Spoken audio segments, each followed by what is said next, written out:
ദൈവത്തിന് മഹത്വം. ഈ നല്ല സമയത്തിനായിട്ട് നമുക്ക് ദൈവത്തിന് നന്ദി പറയാം. കർത്താവ് നമുക്ക് ഒരു ദിവസം കൂടി ദാനമായി തന്നു. ദൈവഹിതത്തിന്റെ പൂർണ്ണതയിലേക്ക് നമ്മൾ ദൈവത്തിന്റെ പരിശുദ്ധാത്മാവ് വഴി നടത്തുന്നു. ദൈവവചനം പറയുന്ന പോലെ ഇത് ദുഷ്കാലമാകിയാൽ സമയം തക്കത്തിൽ വിനിയോഗിക്കണം എന്നുള്ള വചനം നമ്മൾ ഹൃദയത്തിൽ സംഗ്രഹിച്ചുകൊണ്ട് യഥാസ്ഥാനപ്പെടുവാൻ, മനസ്സ് പുതുക്കുവാൻ, പാപവഴികൾ വിട്ടുതിരിയുവാൻ, ദൈവഹിതത്തിൽ വർദ്ധിച്ചു വരുവാനൊക്കെ ദൈവത്തിന്റെ പരിശുദ്ധാത്മാവ് തന്റെ മക്കളെ സഹായിക്കുന്നു.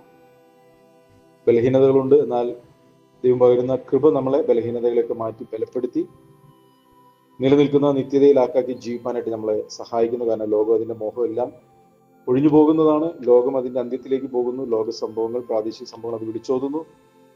നിലച്ചിരിക്കാത്ത നാഴികയിൽ മനുഷ്യപുത്രം വരും എന്നുള്ള ഒരു ബോധ്യം എല്ലായ്പ്പോഴും തനിക്കായി വേർതിരിക്കപ്പെട്ട ദൈവമക്കളുടെ ഹൃദയത്തിൽ ഉണ്ടായിരിക്കണം. ആ ഒരു തിരിച്ചറിവ് എപ്പോഴും ദൈവഭയത്തിലും വിശുദ്ധിയിലും ദൈവഹിതത്തിലൊത്തവണ്ണം ജീവിതത്തെ ക്രമപ്പെടുത്തുവാൻ നമ്മളെ സഹായിക്കും. വ്യക്തമായ പിതൃ പാരമ്പര്യങ്ങളോ ജാതി ആചാരങ്ങളോ അനുഷ്ഠാനങ്ങളൊന്നുമല്ല, കെടാത്ത നിലനിൽക്കുന്ന ദൈവവചനത്താലാണ് ദൈവം നമ്മളെ വീണ്ടും ജനിപ്പിച്ചിരിക്കുന്നത്. അത് നിത്യതയ്ക്ക് വേണ്ടിയിട്ടാണ്. ദൈവത്തിന്റെ പ്രിയ മക്കളായി, ദൈവത്തിന്റെ പുത്രിപുത്രന്മാരായി തേജസ്കരിക്കപ്പെട്ട ശരീരത്തിൽ സ്വർഗത്തിലും ഭൂമിയിലും ദൈവത്തോടു കൂടെ വാഴുവാൻ വേണ്ടിയിട്ടാണ് ദൈവം നമ്മളെ ദൈവവചനത്താൽ വീണ്ടും ജനിപ്പിച്ചിരിക്കുന്നത്. അങ്ങനെയെങ്കിൽ അതിന്റെ മൂല്യം മനസ്സിലാക്കി, അതിന്റെ മൂല്യത്തെ മനസ്സിലാക്കാൻ വേണ്ടിയിട്ടാണ് പരിശുദ്ധാത്മാവ് ലേഖനങ്ങളിൽ എഴുതിയത്. നിങ്ങളെ വീണ്ടെടുത്തത് പൊന്നു വെള്ളി മുതലായ അഴിഞ്ഞു പോകുന്ന വസ്തുക്കളെ കൊണ്ടല്ല. കാരണം പൊന്നിനൊക്കെ ഭയങ്കര വില കൂടിക്കൊണ്ടിരിക്കുന്നു, വെള്ളിക്ക് വില കൂടിക്കൊണ്ടിരിക്കുന്നു. പക്ഷേ അതൊക്കെ തീയിൽ അഴിഞ്ഞു പോകുന്നതാണ്, നശിച്ചു പോകുന്നതാണ്, ചുട്ടഴിവാനുള്ളതാണ്. എന്നാൽ നമ്മൾ വീണ്ടെടുത്തത് ഇതിനെക്കാട്ടിലൊക്കെ എത്രയോ എത്രയോ എത്രയോ മൂല്യമുള്ള പൊന്നു വെള്ളി മുതലായി അഴിഞ്ഞു പോകുന്ന വസ്തുക്കളെ കൊണ്ടല്ല, നിർമ്മലവും നിർദോഷിയുമായ കുഞ്ഞാടിന്റെ വിലയേറിയ രക്തം കൊണ്ട്. എന്ന് പറഞ്ഞാൽ നമ്മൾ വീണ്ടെടുത്തത് ദൈവിക ജീവനാലാണ്. ഈ ഒരു ബോധ്യം ഒരു വ്യക്തിയുടെ ഹൃദയത്തിൽ ഉണ്ടെങ്കിൽ മാത്രമേ ജീവിത സാഹചര്യങ്ങളുടെ നടുവിൽ വചനത്തെ അനുസരിച്ചുകൊണ്ട് ജീവിക്കാനായിട്ട് സാധിക്കത്തുള്ളൂ. അങ്ങനെയുള്ള അനുസരണം കുറഞ്ഞുകൊണ്ടിരിക്കുന്ന ഒരു കാലയളവിലാണ് കർത്താവ് വരുന്നതുകൊണ്ട് കർത്താവ് വരുമ്പോൾ കർത്താവ് ചോദിച്ചു, പരിശോധന വരുമ്പോൾ ഭൂമിയിൽ വിശ്വാസം കണ്ടെത്തുമോ? ഈ പറയുന്ന ഒരു അനുഭവത്തിൽ, വിശുദ്ധിയിൽ, വചനത്തെ മുറുകെ പിടിച്ച് ദൈവത്തിനായി വേർതിരിക്കപ്പെട്ട വിശുദ്ധർ എങ്ങനെ ജീവിക്കണമെന്നുള്ള ബോധ്യത്തിൽ ജീവിക്കുന്ന കൂട്ടം വളരെ ചുരുക്കമായിരിക്കും. എന്നാൽ ദൈവം നമ്മളെ ആ ചെറിയ കൂട്ടത്തിലേക്ക് വിളിച്ചിരിക്കുന്നത് എന്നുള്ള ഉത്തമ ബോധ്യം ഉണ്ടാകണം. ഒരു ദിവസമോ 2 ദിവസമോ നടക്കേണ്ടുന്ന കാര്യമല്ലേ പറയുന്നത്. ഒരു ഓട്ടക്കാരൻ ഓട്ടക്കളത്തിൽ ഓടുമ്പോൾ അത് സ്ഥിരതയോടെ ഓടണം, അവസാനത്തോളം ഓടണം. ഏത് സമയത്തും അതിന് തെറ്റുപോകാനുള്ള സാധ്യതകളുണ്ടെന്നാൽ നമ്മൾ വളരെ ശ്രദ്ധയോടുകൂടെ ഓട്ടം ഓടുകയാണെങ്കിൽ നമ്മളെ അവസാനത്തോളം നമ്മളെ വീഴാതെ തെറ്റാതെ സൂക്ഷിച്ച് ദൈവം ഒരുക്കിയിരിക്കുന്ന നിത്യതയിലേക്ക് പ്രവേശിക്കാൻ ദൈവം മതിയായവനാണ്. വചനം പറയുന്നത്, നിങ്ങൾ നല്ല പ്രവൃത്തി ആരംഭിച്ചവർ ക്രിസ്തുയേശുവിന്റെ നാളോളം അതിനെ തികയ്ക്കും. ഇന്നത്തെ ചിന്തയ്ക്കായിട്ട് നമുക്ക് ഒരു സമയം നമ്മൾ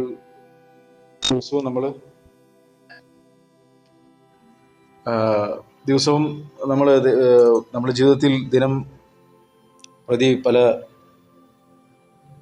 പ്രവൃത്തികൾ നമ്മൾ ചെയ്യുന്നുണ്ട്. എന്നാൽ യേശു കർത്താവ് നമുക്ക് സകലത്തിലും മാതൃക കാണിച്ചു തന്നിരിക്കുകയാണെന്ന് ദൈവത്തിന്റെ വചനം നമ്മളെ ഓർമ്മപ്പെടുത്തുന്നു. അവൻ നമുക്ക് സകലത്തിലും അവന്റെ കാൽച്ചുവടുകൾ പിന്തുടരുവാൻ ഒരു മാതൃക വെച്ചു പോയിരിക്കുന്നു. അപ്പോൾ എന്തെങ്കിലും കുറെ കാര്യങ്ങൾ ചെയ്യാന്നുള്ളതല്ല യേശു കർത്താവ് ചെയ്തത്. കൃത്യതയോടുകൂടെ തന്നെ പരമേൽപ്പിച്ചിരിക്കുന്ന കാര്യങ്ങൾ ചെയ്ത് യേശുവിനെ നമുക്ക് കാണാനായിട്ട് സാധിക്കും. നമുക്ക് യോഹന്നാന്റെ സുവിശേഷം 17-ാം അധ്യായം ഒരു പ്രാർത്ഥനയാണ്. നമുക്കറിയാം, മഹാപുരോഹിത പ്രാർത്ഥനയാണ്. ആ പ്രാർത്ഥന പ്രാർത്ഥിച്ചുകൊണ്ടിരിക്കുന്ന സമയത്ത് യേശു കർത്താവ് അവിടെ പറയുന്ന 1-2 കാര്യങ്ങൾ നമ്മളോട് പറയുന്ന കാര്യമാണ്. അത് 17-ാം അധ്യായത്തിന്റെ 8-ാം വാക്യം. നീ എനിക്ക് തന്ന വചനം ഞാൻ അവർക്ക് കൊടുത്തു, അവർ അത് കൈക്കൊണ്ട് ഞാൻ നിന്റെ അടുക്കൽ നിന്ന് വന്നിരിക്കുന്നു എന്ന് സത്യമായിട്ട് അറിഞ്ഞു, നീ എന്നെ അയച്ചു എന്ന് വിശ്വസിച്ചുമിരിക്കുന്നു. അപ്പൊ ഇവിടെ കർത്താവ് ഒരു കാര്യം പറയാണ്, നീ എനിക്ക് തന്ന വചനം ഞാൻ അവർക്ക് കൊടുത്തു. അപ്പോൾ വചനം അവർക്ക് കൊടുത്തു എന്ന് പറഞ്ഞാൽ യേശു കർത്താവ് വന്നിട്ട് കുറെ വചനം പറഞ്ഞു എന്നല്ല ഇതിനർത്ഥം.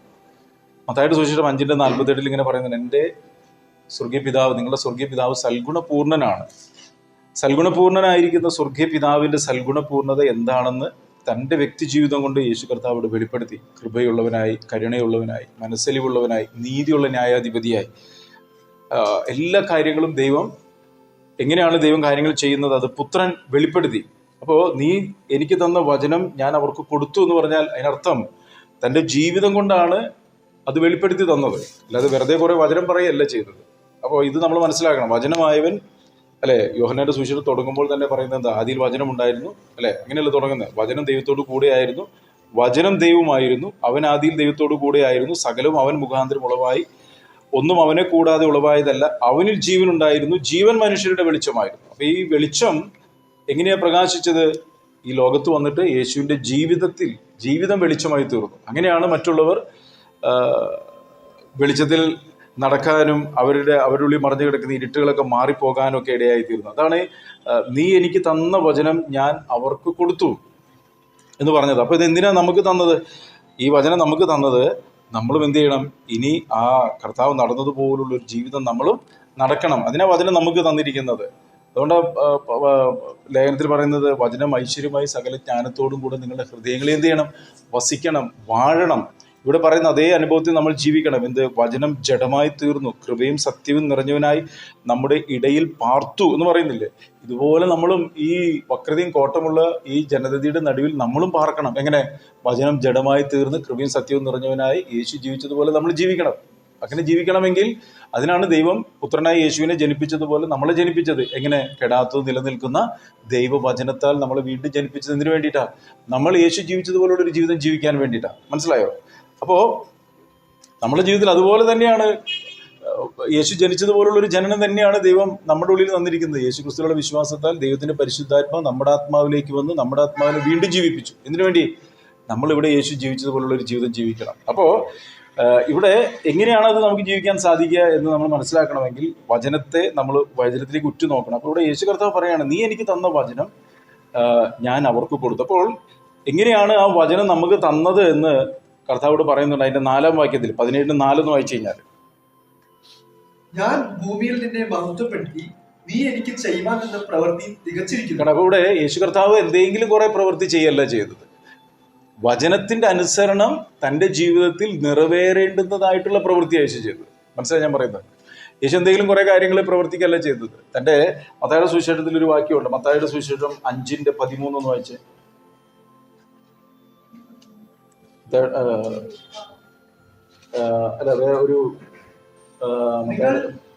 ഒരു വാക്യമുണ്ട് മത്തായിയുടെ സുവിശേഷത്തില്.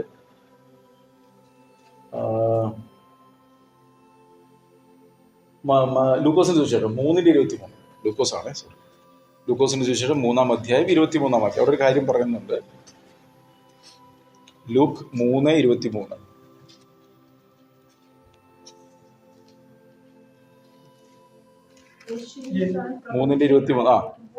3:23 വായിച്ചോട്ടെ. യേശുവിന് താൻ പ്രവൃത്തി ആരംഭിക്കുമ്പോൾ ഏകദേശം 30 വയസ്സായിരുന്നു. അപ്പോൾ നോക്കിയാൽ നിങ്ങൾ, യേശുവിന് താൻ പ്രവൃത്തി ആരംഭിക്കുമ്പോൾ ഏകദേശം 30 വയസ്സായിരുന്നു. അപ്പൊ 30 വയസ്സ് വരെ യേശു ഒന്നും പ്രവർത്തിച്ചില്ലേ? മനസ്സിലായി പറയുന്നത്? യേശു 30 വയസ്സ് വരെ ഒന്നും പ്രവർത്തിക്കാതെയാണ് ഇരുന്നത്. അല്ല, യേശു അവിടെ പലതും പ്രവർത്തിച്ചിരുന്നു. ആ പ്രവൃത്തി ആരും കാണാൻ വേണ്ടിയിട്ടുള്ളതല്ലായിരുന്നു.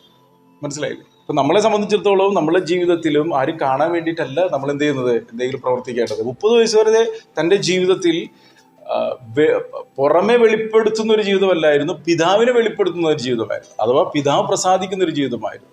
മനസ്സിലായോ? മനുഷ്യൻ പുറമേ ഉള്ളതിനെ നോക്കുമ്പോൾ ദൈവം എവിടെ നോക്കുന്നു? ഹൃദയത്തെയും അന്തരേന്ദ്രിയത്തെയും ശോധന ചെയ്യുന്നു എന്ന് പറയുന്ന പോലെ ദൈവം പുത്രനെ നോക്കിക്കൊണ്ടിരിക്കുകയായിരുന്നു. മനസ്സിലായോ? ഒന്നാമത്തെ ആദാം തോറ്റുപോയിട്ടെടുത്ത് ഒടുക്കത്തെ ആദാമായ യേശു കർത്താവ് ദൈവഹൃദയത്തിൽ എന്തൊക്കെ ആഗ്രഹമുണ്ടോ അതെല്ലാം നിവർത്തിക്കുവാൻ വേണ്ടിയിട്ട് ഒടുക്കത്തെ ആദാമായി വന്ന് എന്ത് ചെയ്തു? താൻ ചെയ്യേണ്ട കാര്യങ്ങൾ കൃത്യതയോടുകൂടെ ചെയ്തപ്പോൾ അവിടെ സ്വർഗം പറയാണ്, ഇവൻ എൻ്റെ പ്രിയപുത്രൻ.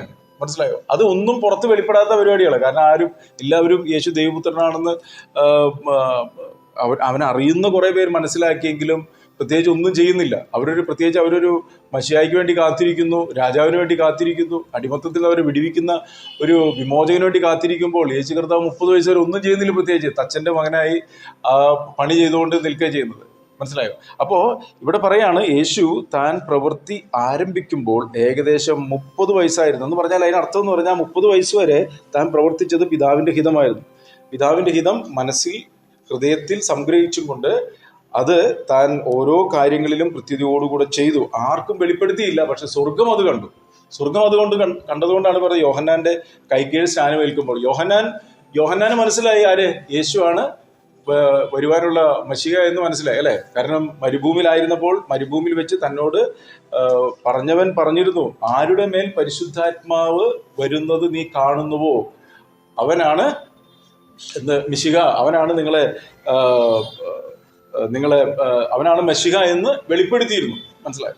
അപ്പോ യേശുവിനെ സ്നാനം കഴിക്കുമ്പോൾ, യേശു കടന്നു പോകുമ്പോൾ യോഹന്നാൻ പറയുന്നുണ്ട്, ഇതാ ലോകത്തിന്റെ പാപത്തെ ചുമന്നൊഴിക്കുന്ന ദൈവത്തിന്റെ കുഞ്ഞാട്. അപ്പോ സമകാലികനായിരുന്നെങ്കിലും ഇതാണ് യേശുവാണ് മശിഹ എന്നുള്ള കാര്യം അറിയത്തില്ലായിരുന്നു. പക്ഷേ യേശുവിനെ യോർദാൻ നദിയിൽ സ്നാനപ്പെടുത്തുന്ന സമയത്ത് എന്ത് സംഭവിച്ചു? സ്വർഗം തുറന്നു, പരിശുദ്ധാത്മാവ് പ്രാവെന്ന പോലെ ഇറങ്ങി വന്നു, അവിടെ ഒരു ശബ്ദമുണ്ടായി, ഇവൻ എൻ്റെ പ്രിയപുത്രൻ, ഇവന് ഞാൻ പ്രസാദിച്ചിരിക്കുന്നു. അപ്പോ തൻ്റെ 30 വർഷത്തെ ജീവിതത്തിൽ സ്വർഗം പ്രസാദിക്കുന്ന ഒരു ജീവിതമാണ് യേശു ജീവിച്ചത്.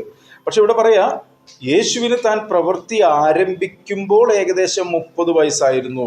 പറഞ്ഞതിന് അർത്ഥം എന്ന് പറഞ്ഞാൽ ഇനിയുള്ള തൻ്റെ 3.5 വർഷക്കാലത്തെ ജീവിതത്തിൽ തൻ്റെ ജീവിതം താൻ മശിയാണെന്ന് വെളിപ്പെടുത്തുന്ന ഒരു ജീവിതത്തിലേക്ക് യേശു പോകുന്നത്. മനസ്സിലായോ?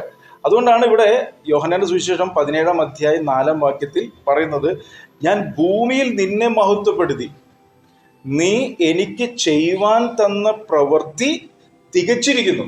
കേട്ടോ? അപ്പോ എങ്ങനെ ചെയ്യുവാൻ തന്ന പ്രവൃത്തി തികച്ചത്? അത് കൃത്യതയോടുകൂടെ യേശുവിനറിയാം എന്തൊക്കെയാണ് ഇനി തൻ്റെ ജീവിതത്തിൽ നിവൃത്തിയാകേണ്ടത് എന്നുള്ള കാര്യം യേശുവിനറിയാം. എങ്ങനെ അറിയാം യേശുവിനത്? യേശു ദൈവമായതുകൊണ്ടാണോ? നിങ്ങൾ ഇതൊക്കെ ലൂക്കോസ് സുവിശേഷം 24-ാം അധ്യായത്തിൽ അത് യേശു പറയുന്നുണ്ട്. ഈ എമ്മോസിലേക്ക് പോയ ശിഷ്യന്മാരോട് അവർക്ക് കാര്യങ്ങളൊന്നും ഗ്രഹിക്കാതിരുന്നപ്പോൾ യേശു അവിടെ പറയുന്ന 1-2 കാര്യങ്ങൾ നിങ്ങളൊന്ന് കേട്ട് കഴിഞ്ഞാൽ നമുക്ക് മനസ്സിലാവും. അവിടെ പറയുന്നത് 24-ാം അധ്യായത്തിൽ അതിന്റെ 24 എന്ന് വായിച്ചേ. ഞങ്ങളുടെ കൂട്ടത്തിൽ ചിലർ കല്ലറയ്ക്കൽ ചെന്ന് സ്ത്രീകൾ പറഞ്ഞതുപോലെ തന്നെ കണ്ടു, അവനെ കണ്ടില്ല താനും. അവൻ അവരോട്, അയ്യോ ബുദ്ധിഹീനരെ, പ്രവാചകന്മാർ പറഞ്ഞിരിക്കുന്നത് എല്ലാം വിശ്വസിക്കാത്ത മന്ദബുദ്ധികളെ, ക്രിസ്തു ഇങ്ങനെ കഷ്ടം അനുഭവിച്ചിട്ട് തന്റെ മഹത്വത്തിൽ കടക്കേണ്ടതല്ലയോ എന്ന് പറഞ്ഞു. അടുത്ത ശ്രദ്ധിക്കണേ. മോശെ തുടങ്ങി സകല പ്രവാചകന്മാരിൽ നിന്നും എല്ലാ തിരുവെഴുത്തുകളിലും തന്നെ കുറിച്ചുള്ളത് അവർക്ക് വ്യാഖ്യാനിച്ചു കൊടുത്തു. ഈ വാക്യത്തിന് ഭയങ്കര പ്രാധാന്യമുണ്ട്. വെറുതെ യേശു കർത്താവ് കൂടെ വന്നിട്ട് 33 വർഷം ജീവിച്ച് എന്തെങ്കിലും കുറെ കാര്യങ്ങൾ ചെയ്ത് പോവല്ല ചെയ്തത്. ഇവിടെ നോക്കൂ, തന്നെ കുറിച്ച് എഴുതിയിരിക്കുന്ന മോശെ തുടങ്ങി കേട്ടോ സകല പ്രവാചകന്മാരിൽ നിന്നും അപ്പൊ പ്രവചനത്തിൽ തന്നെ കുറിച്ച് എഴുതിയിരിക്കുന്ന പ്രവചനങ്ങളൊക്കെ എവിടെ സംഗ്രഹിച്ചിട്ടുണ്ട്? യേശു കർത്താവ് ഹൃദയത്തിൽ സംഗ്രഹിച്ചിട്ടുണ്ട്. പ്രവാചകന്മാരിൽ നിന്നും. നോക്കൂ അടുത്തത്, എല്ലാ തിരുവെഴുത്തുകളിലും. നോക്കൂ, അപ്പൊ പ്രവാചകന്മാർ, പഞ്ചഗ്രന്ഥങ്ങൾ, സങ്കീർത്തനങ്ങൾ അല്ലെ, എല്ലാ തിരുവെഴുത്തുകളിൽ നിന്നും തന്നെ കുറിച്ചുള്ളത് അവർക്ക് വ്യാഖ്യാനിച്ചു കൊടുത്തു. അപ്പോ എന്താ വ്യാഖ്യാനിച്ചു കൊടുക്കാൻ കാരണം? നിങ്ങൾ കാത്തിരുന്ന മശിഹ ഞാൻ തന്നെയാണ്. പ്രവാചക പുസ്തകങ്ങളിൽ എഴുതിയിരിക്കുന്ന പ്രവചനത്തിന്റെ നിവൃത്തി തൻ്റെ ജീവിതത്തിൽ നിറവേറി നിങ്ങൾ കണ്ടില്ലേ കേട്ടോ. എന്നിട്ട് താഴത്തേക്ക് വായിക്കുമ്പോൾ 44-ാമത്തെ വാക്യം, പിന്നെ അവൻ അവരോട് ഇതാകുന്നു നിങ്ങളോട് കൂടെ ഇരിക്കുമ്പോൾ ഞാൻ പറഞ്ഞ വാക്ക്. ഇവിടെ പറയാം, ഇതാകുന്നു ഞാൻ നിങ്ങളോട് കൂടെ ഇരുന്നപ്പോൾ എന്ന് പറഞ്ഞാൽ മരിക്കുന്നതിന് മുമ്പ്, മരിച്ചുയർത്തെഴുന്നേൽക്കുന്നതിന് മുമ്പ് അവരോട് കൂടെ ഇരുന്നപ്പോൾ പറഞ്ഞ വാക്ക്. മോശയുടെ ന്യായപ്രമാണം, പ്രവാചക പുസ്തകങ്ങളിലും എടുത്തു പറയണ്ട, പ്രവാചക പുസ്തകങ്ങൾ, സങ്കീർത്തനങ്ങൾ എന്നെ കുറിച്ച് എഴുതിയിരിക്കുന്നത് ഒക്കെയും നിവൃത്തിയാകണം. ആരെങ്കിലും കുറിച്ച് നല്ല പറഞ്ഞ ശ്രദ്ധിച്ചാൽ നിങ്ങൾ, എന്നെ കുറിച്ച് എഴുതിയിരിക്കുന്നത് ആരാ പറയുന്നത്? യേശു കർത്താവ് വന്നിട്ട് പറയാണ്, എന്നെ കുറിച്ച് ഈ പ്രവചന പുസ്തകങ്ങളിൽ, സങ്കീർത്തനങ്ങളിൽ, മോശയുടെ ന്യായപ്രമാണങ്ങളില് ഒക്കെ എന്ത് ചെയ്തിട്ടുണ്ട്? എന്നെ കുറിച്ച് എഴുതിയിട്ടുണ്ട്. നോക്കൂ, എഴുതിയിരിക്കുന്നതൊക്കെയും നിവൃത്തിയാകണം എന്നുള്ളത് തന്നെ കേട്ടോ. എല്ലാം മനസ്സിലാവുന്നുണ്ടോ? നിങ്ങൾക്ക് എല്ലാം മനസ്സിലാവുന്നുണ്ടോ? അപ്പോ യേശു കർത്താവ് ഈ ഭൂമിയിൽ ജീവിച്ചപ്പോൾ തന്നെ കുറിച്ച് എഴുതിയിരിക്കുന്ന പ്രവചനങ്ങളുടെ നിവൃത്തിയാണ് തൻ്റെ ജീവിതത്തിൽ ഉണ്ടായത്. 30 വർഷക്കാലം പിതാവിനെ കീഴ്പ്പെട്ടവനായിട്ടിരുന്നു. അതുകൊണ്ട് അവന്റെ ബലമുള്ള കൈക്കീഴിൽ താണിരിക്കണമെന്ന് പറയുന്നത്. അവൻ നിങ്ങളെ തക്ക സമയത്ത് ഉയർത്തും. അപ്പോ ആ സമയം വരെ താണിരുന്നു. സ്വർഗം അവന് വെളിപ്പെടുത്തി എന്താണെന്ന്, ഇവൻ എൻ്റെ പ്രിയപുത്രനാണ്, ഇവന് ചെവി കൊടുപ്പിൻ എന്ന് പറയുന്നുണ്ട്. അങ്ങനെ ചെവി കൊടുക്കാനുള്ള ഒരു സമയം വന്നു, തന്നെ വെളിപ്പെടുത്തി. അതിനിടയിൽ നമുക്കറിയാം ഒരു അത്ഭുതം ചെയ്യാനായിട്ടുള്ള ഒരു സാഹചര്യം വന്നപ്പോൾ യേശുവും ശിഷ്യന്മാരും ഉണ്ടായിരുന്നു. ഗലീലയിലെ കാനായിൽ വിവാഹാഘോഷം നടന്നപ്പോൾ അവിടെ വീഞ്ഞില്ലാത്ത വന്നുകൊണ്ട് മറിയ വന്നിട്ട് യേശുവിൻ്റെ അടുക്കൽ വന്നിട്ട് പറയുന്നുണ്ട് അവർക്ക് വീഞ്ഞില്ലെന്ന്. അപ്പോൾ യേശു ചോദിക്കുന്നുണ്ട്, എനിക്കും നിനക്കും എന്ത്, അല്ലെ, എൻ്റെ സമയം ഇനിയും സമാഗതമായിട്ടില്ലല്ലോ. അപ്പോൾ അവിടെ യഥാർത്ഥത്തിൽ സംഭവിച്ചെന്തുവാ, യേശു ആരാണെന്ന് മറിയ അവിടെ വെളിപ്പെടുത്തി, അല്ലെ. ചുമ്മാ ചെന്നിട്ട് നമ്മൾ നോക്കിയ ഒരു കല്യാണത്തിന് ചെന്നിട്ട് വീഞ്ഞ് തീർന്നോ, അവൻ എന്തെങ്കിലും പറഞ്ഞു കഴിഞ്ഞാൽ നിങ്ങൾ ചെയ്യണം എന്നൊക്കെ പറഞ്ഞു കഴിഞ്ഞാൽ, അപ്പോൾ തനിക്കറിയാം ആരാണ് ഈ നിൽക്കുന്നതെന്നുള്ളത്, മറ്റാർക്കും അറിയത്തില്ല.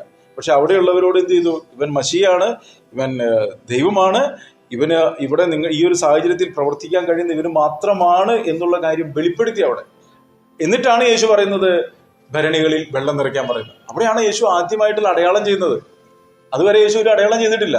അത് അടയാളങ്ങളുടെ ആരംഭമായി യേശു എന്ത് ചെയ്തു, ആദ്യമായിട്ട് അതവിടെ ചെയ്യുന്നത്. അപ്പോ ഇവിടെ പറയാണ്, ഈ ലൂക്കോസിന്റെ സുവിശേഷത്തിൽ പറയാണ്, 24-ാം അധ്യായത്തിൽ നമ്മൾ വായിച്ചില്ലേ, അവിടെ പറഞ്ഞ കാര്യങ്ങള്, മോശയുടെ പഞ്ചഗ്രന്ഥം കണ്ടോ, ഞാൻ നിങ്ങളോട് പറഞ്ഞ മോശയുടെ ന്യായപ്രമാണം, പ്രവാചക പുസ്തകങ്ങൾ, സങ്കീർത്തനങ്ങൾ, എന്നെ കുറിച്ച് എഴുതിയിരിക്കുന്നതൊക്കെയും നിവൃത്തിയാകണം എന്നുള്ളത് തന്നെ. ആ വാക്യമാണ് യോഹന്നാന്റെ സുവിശേഷം 17-ാം അധ്യായത്തിന്റെ 4-ാം വാക്യത്തിൽ പറയുന്നത്. എന്ത്, ഞാൻ ഭൂമിയിൽ നിന്നെ മഹത്വപ്പെടുത്തി, നീ എനിക്ക് ചെയ്യുവാൻ തന്ന പ്രവൃത്തി തികച്ചിരിക്കുന്നു. ഇത് മഹാപുരോഹിത പ്രാർത്ഥനയാണ്. ഇത് തുടങ്ങുമ്പോൾ തന്നെ ഇത് സംസാരിച്ചിട്ട് യേശു സ്വർഗത്തിലേക്ക് നോക്കി പറഞ്ഞത് എന്തെന്നാൽ, പിതാവേ, നാഴിക വന്നിരിക്കുന്നു. കേട്ടോ, എന്ന് പറഞ്ഞാൽ ഒരു കോൺവെർസേഷൻ നടക്കുകയാണ് അവിടെ. തന്നെ ഭരമേൽപ്പിച്ചിരിക്കുന്ന എല്ലാ കാര്യങ്ങളും ഞാൻ കൃത്യതയോടുകൂടെ ചെയ്തു. ഇനി അവസാനമുള്ളത് ക്രൂശീകരണം മാത്രമാണ്. ഞാൻ അതിലേക്ക് പോവുകയാണ്. അതിനു മുമ്പ് നമ്മൾ പറയത്തില്ലേ, നമ്മളെ ഏൽപ്പിച്ച കാര്യങ്ങളൊക്കെ ഞാൻ കൃത്യതയോടുകൂടെ ചെയ്തു. കാരണം ഇവിടുത്തെ ഡ്യൂട്ടി കഴിഞ്ഞ് തിരിച്ചു പോകാൻ പോവാ. മനസ്സിലായി? നമ്മൾ കാണുമ്പോൾ ക്രൂശീകരണമൊക്കെയാണ് കാണുന്നതെങ്കിൽ യഥാർത്ഥത്തിൽ അവിടെ എന്താ സംഭവിക്കുന്നത്, മാനവരാശിയെ രക്ഷിക്കുവാൻ വേണ്ടി തന്നെ ഭരമേൽപ്പിച്ച കാര്യങ്ങളെല്ലാം പുത്രൻ നിവർത്തിച്ചിട്ട് അതിന്റെ ആ റെക്കോർഡ് പറയണം അങ്ങോട്ട്. ഞാൻ നീ തന്ന കാര്യങ്ങളൊക്കെ ഞാൻ ചെയ്തു കേട്ടോ. ഒന്നാമത്തെ ആദം പോയെടുത്ത് മാനവരാശി മുഴുവൻ പാപത്തിലായെടുത്ത് അവരെ രക്ഷിക്കാൻ വേണ്ടി അങ്ങ് വിഭാവനം ചെയ്ത പദ്ധതികൾ എന്തായിരുന്നോ അതെല്ലാം ഞാൻ ചെയ്തു നിവർത്തിച്ചു കേട്ടോ എന്ന് ആരോട് പറയാം, പുത്രനോട് പറയാം. അതാണ് ഇവിടെ 17 തുടങ്ങുമ്പോൾ തന്നെ പറയുന്നുണ്ടോ, സ്വർഗത്തിലേക്ക് നോക്കി എന്ന് പറഞ്ഞാൽ എന്താ അർത്ഥം, സ്വർഗത്തിലേക്ക് നോക്കി എന്ന് പറഞ്ഞാൽ പിതാവിനെ നോക്കി. എന്നിട്ട് പറയാണ്, ഇതൊരു സംഭാഷണമാണ്, പിതാവേ, നാഴിക വന്നിരിക്കുന്നു. എന്തിന്റെ നാഴിക? തന്നെ പരമേൽപ്പിച്ചിരിക്കുന്ന ആ പദ്ധതികളുടെ അവസാന ലാപ്പിലേക്ക് പോവാ. മനസ്സിലായോ? ക്രൂശീകരണത്തിലേക്ക് പോകാൻ പോവുകയാണ്. കാരണം 17-ാം അധ്യായം കഴിഞ്ഞ് കഴിഞ്ഞാൽ പിന്നെ നിങ്ങൾക്ക് അറിയാം 1-2 അധ്യായത്തിൽ ക്രൂശീകരണവും കാര്യങ്ങളാണ് വരുന്നത്. എന്നിട്ട് പറയാ,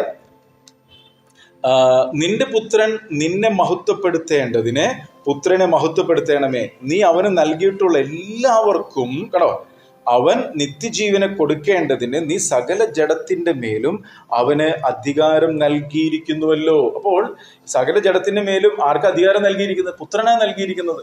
അതുകൊണ്ടാണ് പുത്രനെ നോക്കുന്ന എല്ലാവരും രക്ഷ പ്രാപിക്കും എന്ന് പറയുന്നത്. മനസ്സിലായോ? അതുകൊണ്ടാണ് യേശുവിനെ കണ്ടപ്പോൾ യോഹന്നാൻ സ്നാപകൻ വിളിച്ചു പറഞ്ഞത് ഇസ്രായേലിന് വേണ്ടി വരുന്ന രക്ഷ എന്നല്ല പറഞ്ഞത്, അല്ല, ലോകത്തിന്റെ പാപത്തെ ചുമന്നൊഴിക്കുന്ന ദൈവത്തിന്റെ കുഞ്ഞാടെന്ന് പറഞ്ഞു. അല്ലെ, അങ്ങനെ പറഞ്ഞ കാര്യം എന്താ? ഇസ്രായേലില് അല്ലെ, യഹൂദ ഗോത്രത്തിൽ വന്നു, ഇസ്രായേലിന് വേണ്ടി വന്നു, ഇസ്രായേൽ അവന് വേണ്ടി രക്ഷന് വേണ്ടി കാത്തിരിക്കുമ്പോൾ അവിടെ സ്വർഗം പ്രവാചകനായ യോഹന്നാനിൽ കൂടി പറയുന്നത് ഇതാ ലോകത്തിന്റെ പാപത്തെ ചുമന്നൊഴിക്കുന്ന ദൈവത്തിന്റെ കുഞ്ഞാടുന്ന. മനസ്സിലായോ? അപ്പോ ഇവിടെ പറയാണ്, നീ സകല ജഡത്തിന്റെ മേലും അവന് അധികാരം നൽകി. പറഞ്ഞതിന്റെ അർത്ഥം എന്ന് പറഞ്ഞാൽ മാനവരാശിയെ മുഴുവൻ വിടുവിക്കപ്പെടുവാനുള്ള ദൈവത്തിന്റെ വലിയ പദ്ധതി അവിടെ പൂർത്തീകരണത്തിലേക്ക് പോകുന്നതായി കാണുന്നത്. മനസ്സിലായോ? എന്നിട്ട് പറയാണ്, ഏകസത്യതയുമായി നിന്നെയും നീ അയച്ചിരിക്കുന്ന യേശു ക്രിസ്തുവിനെയും അറിയുന്നത് തന്നെ നിത്യജീവൻ. അവിടെ ഒരു മർമ്മം വെളിപ്പെടുത്തുകയാണ്. ഇതൊക്കെ പറഞ്ഞെന്ന് പറഞ്ഞിട്ടും കാര്യമില്ല. ആരെ അറിയണം? ഏകസത്യതയുമായി നിന്നെ അറിയണം, നീ അയച്ച യേശു ക്രിസ്തുവിനെ അറിയുന്നതാണ് നിത്യജീവൻ. കേട്ടോ, എന്നിട്ടാണ് പറയുന്നത്, ഞാൻ ഭൂമിയിൽ നിന്നെ മഹത്വപ്പെടുത്തി, നീ എനിക്ക് ചെയ്യുവാൻ തന്ന പ്രവൃത്തി തികച്ചു. കേട്ടോ, അത് ഈ ഒരു വാക്യത്തിന് വളരെ പ്രാധാന്യമുണ്ട്. എന്തിനോടുള്ള ബന്ധത്തിൽ? നമ്മളുടെ വ്യക്തി ജീവിതത്തിലുള്ള ബന്ധത്തിൽ. ദൈവം നമ്മളെ കുറിച്ച് ഇങ്ങനെ കുറെ കാര്യങ്ങൾ നമ്മളെ കുറിച്ച് ആഗ്രഹിക്കുന്നുണ്ട്. നമുക്കും ദൈവം കുറെ പ്രവൃത്തികൾ തന്നിട്ടുണ്ട്. മനസ്സിലായോ? ഇതിനോടുള്ള ബന്ധത്തിലാണ് എഫേസ്യർക്ക് ലേഖനം എഴുതുമ്പോൾ അപ്പോസ്തലനായ പൗലോസ് ദൈവത്തിന്റെ പരിശുദ്ധാത്മാവിൽ എഴുതുന്നത്. എഫേസ്യർക്ക് എഴുതിയ ലേഖനം 2:10 പറയുന്നത്, സൽപ്രവൃത്തികൾക്കായിട്ട് ഒരു വീണ്ടും ജന്മം പ്രാപിച്ച ഒരു വ്യക്തി എങ്ങനെ ആയിരിക്കണം എന്നുള്ളതാണ് പറയുന്നത്. നമ്മളുടെ അറിവില്ലായ്മയുടെ കാലത്ത് നമ്മൾ തോന്നിയതുപോലെയൊക്കെ നടന്നു, നമുക്ക് ഇഷ്ടമുള്ളതൊക്കെ ചെയ്തു, ജഡത്തിനും മനോവികാരങ്ങൾക്ക് ഇഷ്ടമായതൊക്കെ ചെയ്തുകൊണ്ട് നമ്മൾ നടന്നു. കരുണാസമ്പന്നനായ ദൈവം നമ്മളെ സ്നേഹിച്ച മഹാസ്നേഹം നിമിത്തം അതിക്രമങ്ങളിലും പാപങ്ങളിലും മരിച്ചവരായിരുന്നു നമ്മളെ ഉയർപ്പിച്ചു. കേട്ടോ, 2-ാം അധ്യായം തുടങ്ങുമ്പോൾ അങ്ങനെ പറയുന്നത് കേട്ടോ. അതിക്രമങ്ങളിലും പാപങ്ങളിലും മരിച്ചവരായിരുന്നു നിങ്ങളെയും അവൻ ഉയർപ്പിച്ചു വീണ്ടും ജനനത്തിൽ കൂടി. അവയിൽ നിങ്ങൾ മുമ്പേ ലോകത്തിന്റെ കാലഗതിയെയും ആകാശത്തിന്റെ അധികാരത്തിനും അനുസരണക്കേടിന്റെ മക്കളിൽ ഇപ്പോൾ വ്യാപരിക്കുന്ന ആത്മാവിനും അധിപതിയായവനെയും അനുസരിച്ച് നടന്നു. പഴയ സ്വഭാവം, പഴയ വഴികൾ, പഴയ നടപ്പ്, അവരുടെ ഇടയിൽ നാം എല്ലാവരും മുമ്പേ കണ്ടോ നമ്മുടെ ജഡമോഹങ്ങളിൽ നടന്നു, ജഡത്തിനും മനോവികാരങ്ങൾക്കും ഇഷ്ടമായത് ചെയ്തും കൊണ്ട് മറ്റുള്ളവരെ പോലെ പ്രകൃതിയാൽ കോപത്തിന്റെ മക്കൾ ആയിരുന്നു. ഇതൊക്കെ ശ്രദ്ധിക്കണം. മുമ്പേ ആയിരുന്നു. ഇപ്പോഴോ എന്നുള്ള ചോദ്യം വ്യക്തിപരമായിട്ട് ഓരോരുത്തർ നോക്കേണ്ട കാര്യം. ഇപ്പോൾ നമ്മുടെ അവസ്ഥ എന്താണ്? വീണ്ടും ജന്മം പ്രാപിച്ച നിങ്ങളുടെ അവസ്ഥ വ്യക്തിപരമായിട്ട് എന്താണെന്ന് അവരാര് ചോദിക്കണം. ദൈവമായിട്ടൊരു ബന്ധത്തിൽ അവനാര് കാണണം. അതിന് പറയാം, കരുണാസമ്പന്നനായ ദൈവമോ നമ്മെ സ്നേഹിച്ച മഹാസ്നേഹ നിമിത്തം. അതാണ് കാൽവരി ക്രൂശിലെ യേശു ക്രിസ്തുവിന്റെ ക്രൂശീകരണ മരണം എന്ന് പറയുന്നത്. അത് നമ്മളോടുള്ള സ്നേഹമാണ്. എന്നിട്ട് പറയാ, അതിക്രമങ്ങളിലും പാപങ്ങളിലും മരിച്ചവരായിരുന്ന നമ്മെ ക്രിസ്തുവിനോടുകൂടെ ജീവിപ്പിക്കുകയും. കണ്ടോ എന്ന് പറഞ്ഞാൽ മരണം നമ്മളിൽ നിന്നും നീക്കി, യേശു ക്രിസ്തുവിലുള്ള വിശ്വാസത്താൽ മരണത്തെ നീക്കി കൃപയാലത്രേ നിങ്ങൾ രക്ഷിക്കപ്പെട്ടിരിക്കുന്നത്. രക്ഷപ്പെട്ടു എന്നല്ല, രക്ഷിക്കപ്പെട്ടു എന്ന് പറഞ്ഞാൽ എന്താർത്ഥം? നിത്യനരകത്തിൽ നിന്നും സ്വർഗത്തിലെ ദൈവം യേശുക്രിസ്തുവിലുള്ള വിശ്വാസത്താൽ നമ്മളെ കരം പിടിച്ചുയർത്തി. കുഴഞ്ഞ ചേറ്റിൽ കിടന്ന, മനസ്സിലായോ, പാപത്തിന്റെ പടുകുഴിയിൽ കിടന്ന നമ്മളെ കരം പിടിച്ചുയർത്തി. കണ്ടോ, കൃപയാലത്രേ നിങ്ങൾ രക്ഷിക്കപ്പെട്ടിരിക്കുന്നു. എന്നിട്ട് പറയാം, ക്രിസ്തുയേശുവിൽ നമ്മെക്കുറിച്ചുള്ള വാത്സല്യത്തിൽ തൻ്റെ കൃപയുടെ അത്യന്തം ധനത്തെ വരും കാലങ്ങളിൽ കാണിക്കേണ്ടതിനെ. പറഞ്ഞതിന് അർത്ഥം എന്ന് പറഞ്ഞാൽ, ഈ യേശുക്രിസ്തുവിൽ വീണ്ടും ജന്മം പ്രാപിച്ച ഓരോ വ്യക്തികളെയും അവരുടെ ജീവിതം കൊണ്ട് ദൈവത്തെ മഹത്വപ്പെടുത്തുകയും അതിനപ്പുറമായിട്ട് വരുവാനുള്ള കൃപയുടെ അത്യന്തം ധനത്തെ വരും കാലങ്ങളിൽ കാണിക്കണം എന്ന് പറഞ്ഞാൽ, ആ ദൈവിക പദ്ധതികളിലേക്ക് നമ്മളെ നടത്തി ആ നിത്യ തേജസ്സിന്റെ മക്കളായിട്ട് നമ്മളെ ഒരുക്കുവാൻ വേണ്ടിയിട്ട് ദൈവം ഇന്ന് നമ്മളെ നിർത്തിയിരിക്കുക. 7-ാമത്തെ വാക്യം പറയാ, ക്രിസ്തുയേശുവിൽ അവനോടുകൂടെ ഉയർത്തെഴുന്നേൽപ്പിച്ചു സ്വർഗത്തിൽ ഇരുത്തുകയും ചെയ്തു. അപ്പോൾ സ്വർഗത്തിൽ ഇരുത്തിയ ആ ഒരു ബോധ്യം ഒരു വ്യക്തിക്കുണ്ടെങ്കിൽ മാത്രമേ ഈ തൻ്റെ കൃപയുടെ അത്യന്തം ധനത്തെ കാണാനായിട്ട് പറ്റത്തുള്ളൂ. സ്വർഗീയ പൗരന്മാരാണ് നമ്മളെ. ഫിലിപ്പിലേഖനത്തിൽ പറഞ്ഞ നമ്മുടെ പൗരത്വമോ സ്വർഗത്തിൽ അത്രയാകുന്നു. അപ്പോൾ ഇവിടെ പറയാണ് നമ്മളെ സ്വർഗത്തിൽ ഇരുത്തി. പറഞ്ഞതിന് അർത്ഥം എന്ന് പറഞ്ഞാൽ, ഉയരത്തിലുള്ള കാര്യങ്ങളെ കണ്ടുകൊണ്ട് വേണം നമ്മളിവിടെ ജീവിക്കാൻ.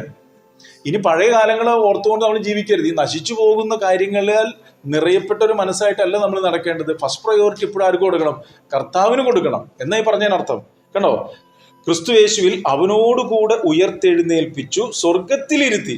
എന്നിട്ട് പറയാം, കൃപയാലല്ലോ നിങ്ങൾ വിശ്വാസം മൂലം രക്ഷിക്കപ്പെട്ടിരിക്കുന്നത്, അതിനും നിങ്ങൾ കാരണമല്ല, ദൈവത്തിന്റെ ദാനം അത്രയാകുന്നു. എന്ന് പറഞ്ഞാൽ ആരും ഇതില് എന്ത് ചെയ്യേണ്ട, അയ്യോ ഞാൻ യേശുവിനെ അറിഞ്ഞു, അല്ലെ ഞാൻ വീണ്ടും ജന്മം പ്രാപിച്ചു, അത് ഞാൻ ചെയ്ത എന്തെങ്കിലും കാര്യങ്ങൾ കൊണ്ടാണെന്നോ പ്രവൃത്തികൾ കൊണ്ടാണെന്ന് ആരും പറയരുത്.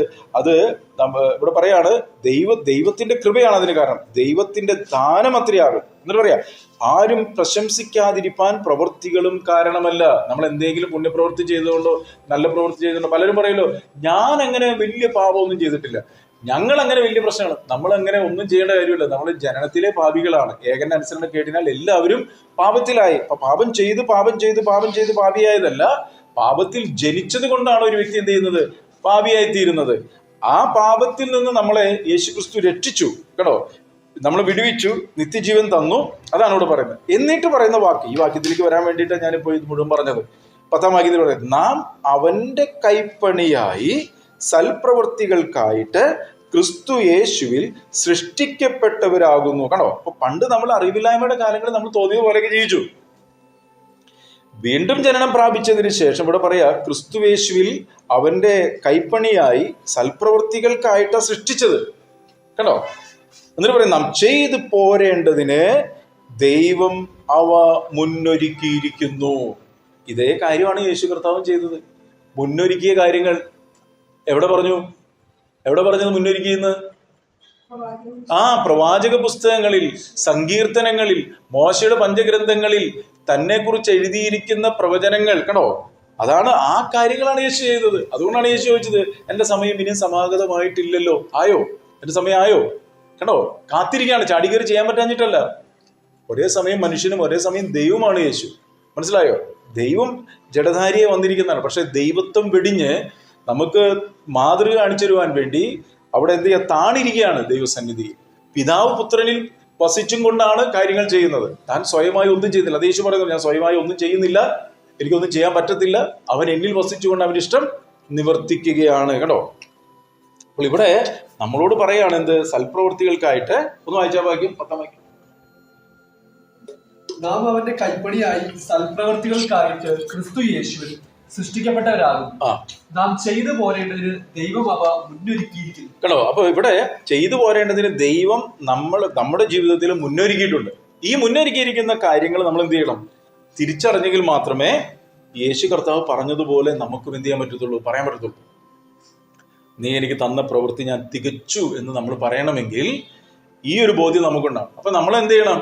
നമ്മൾ വചനത്തിലേക്ക് ഉറ്റു നോക്കണം. യേശു കർത്താവ് പറഞ്ഞതുപോലെ പ്രവചന പുസ്തകങ്ങളിൽ, പഞ്ചഗ്രന്ഥങ്ങളിൽ എന്നൊക്കെ യേശു പറഞ്ഞില്ലേ. ഇപ്പൊ നമ്മളെ കുറിച്ച് പറയുമ്പോൾ എവിടെയൊക്കെ പറയണം? സുവിശേഷങ്ങളിൽ, അല്ലെ, ലേഖനങ്ങളിൽ, അതുപോലെ പ്രവചന പുസ്തകങ്ങളിലൊക്കെ എന്നെ കുറിച്ച് എഴുതിയിരിക്കുന്ന തിരുവെഴുത്തുകളിലേക്ക് നമ്മൾ നോക്കണം. അങ്ങനെ നോക്കിയെങ്കിലേ, അങ്ങനെ ഹൃദയത്തിൽ സംഗ്രഹിച്ചെങ്കിലേ നമുക്കൊരു സാഹചര്യത്തിന് നടുവിൽ എന്ത് ചെയ്യണം, എങ്ങനെ ചെയ്യണം, എങ്ങനെ പ്രവർത്തിക്കണം, ഇപ്പോൾ ഞാൻ എങ്ങനെയാണ് കാര്യങ്ങൾ കാണേണ്ടത്, ചെയ്യേണ്ടത്, സംസാരിക്കേണ്ടത്, ഇടപെടേണ്ടത് മനസ്സിലാകത്തുള്ളൂ. മനസ്സിലായോ? അതല്ലെങ്കിൽ നമ്മൾ എന്ത് ചെയ്യും? നമ്മുടേതായ രീതിയിൽ കുറെ കാര്യങ്ങൾ ചെയ്യും. അപ്പോ അതുകൊണ്ടാണ് ഇവിടെ എടുത്തു പറയാണ്, സൽപ്രവൃത്തികൾക്കായി ക്രിസ്തു യേശുവിൽ പുത്രൻ ചെയ്യേണ്ട കാര്യമല്ല എന്ന് പറഞ്ഞിരിക്കുന്നത്, നമ്മൾ ചെയ്യേണ്ട കാര്യം പറയുന്നത്. മനസ്സിലായോ?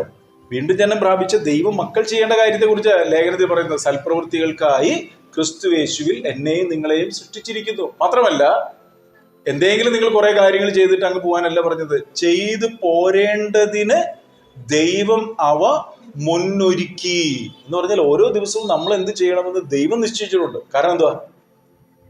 ദൈവം നിശ്ചയിച്ചിട്ടുണ്ടെന്നാണ് എന്താ കാര്യം? ദൈവത്തിന്റെ തുടക്കത്തിൽ കൊടുക്കാൻ അറിയാം.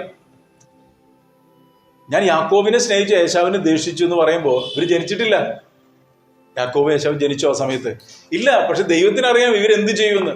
അപ്പൊ ചിലർ പറയും ദൈവത്തിന് ഇതെല്ലാം അറിയാമെങ്കിൽ പിന്നെ അങ്ങനെ അങ്ങ് പൊക്കോട്ടെ. അങ്ങനെയല്ല, അതല്ല അതിന്റെ കാര്യം. നമുക്ക് ദൈവം ഫ്രീ വില്ല് തന്നിട്ടുണ്ട്.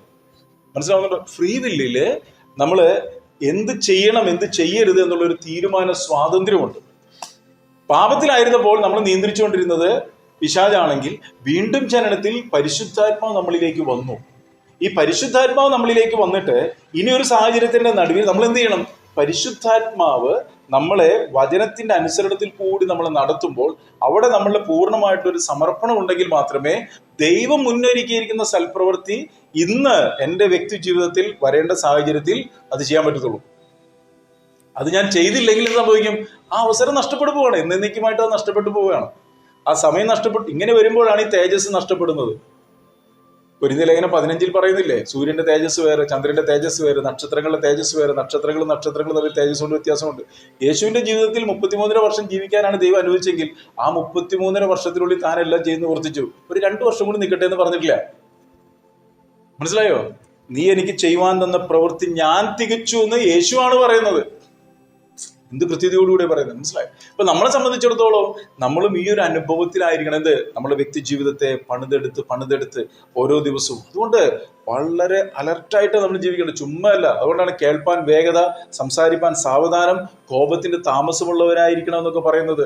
മനുഷ്യന്റെ കോപം ദൈവത്തിന്റെ നീതിയെ നിറവേറ്റുന്നില്ല. നമുക്ക് ഓരോരോ സാഹചര്യങ്ങൾ ഒരുക്കി തരുമ്പോൾ അവിടെ യേശുവിനെ വെളിപ്പെടുത്തണം. മറ്റുള്ളവർ ചെയ്യുന്നത് പോലെയല്ല നമ്മൾ ചെയ്യേണ്ടത്.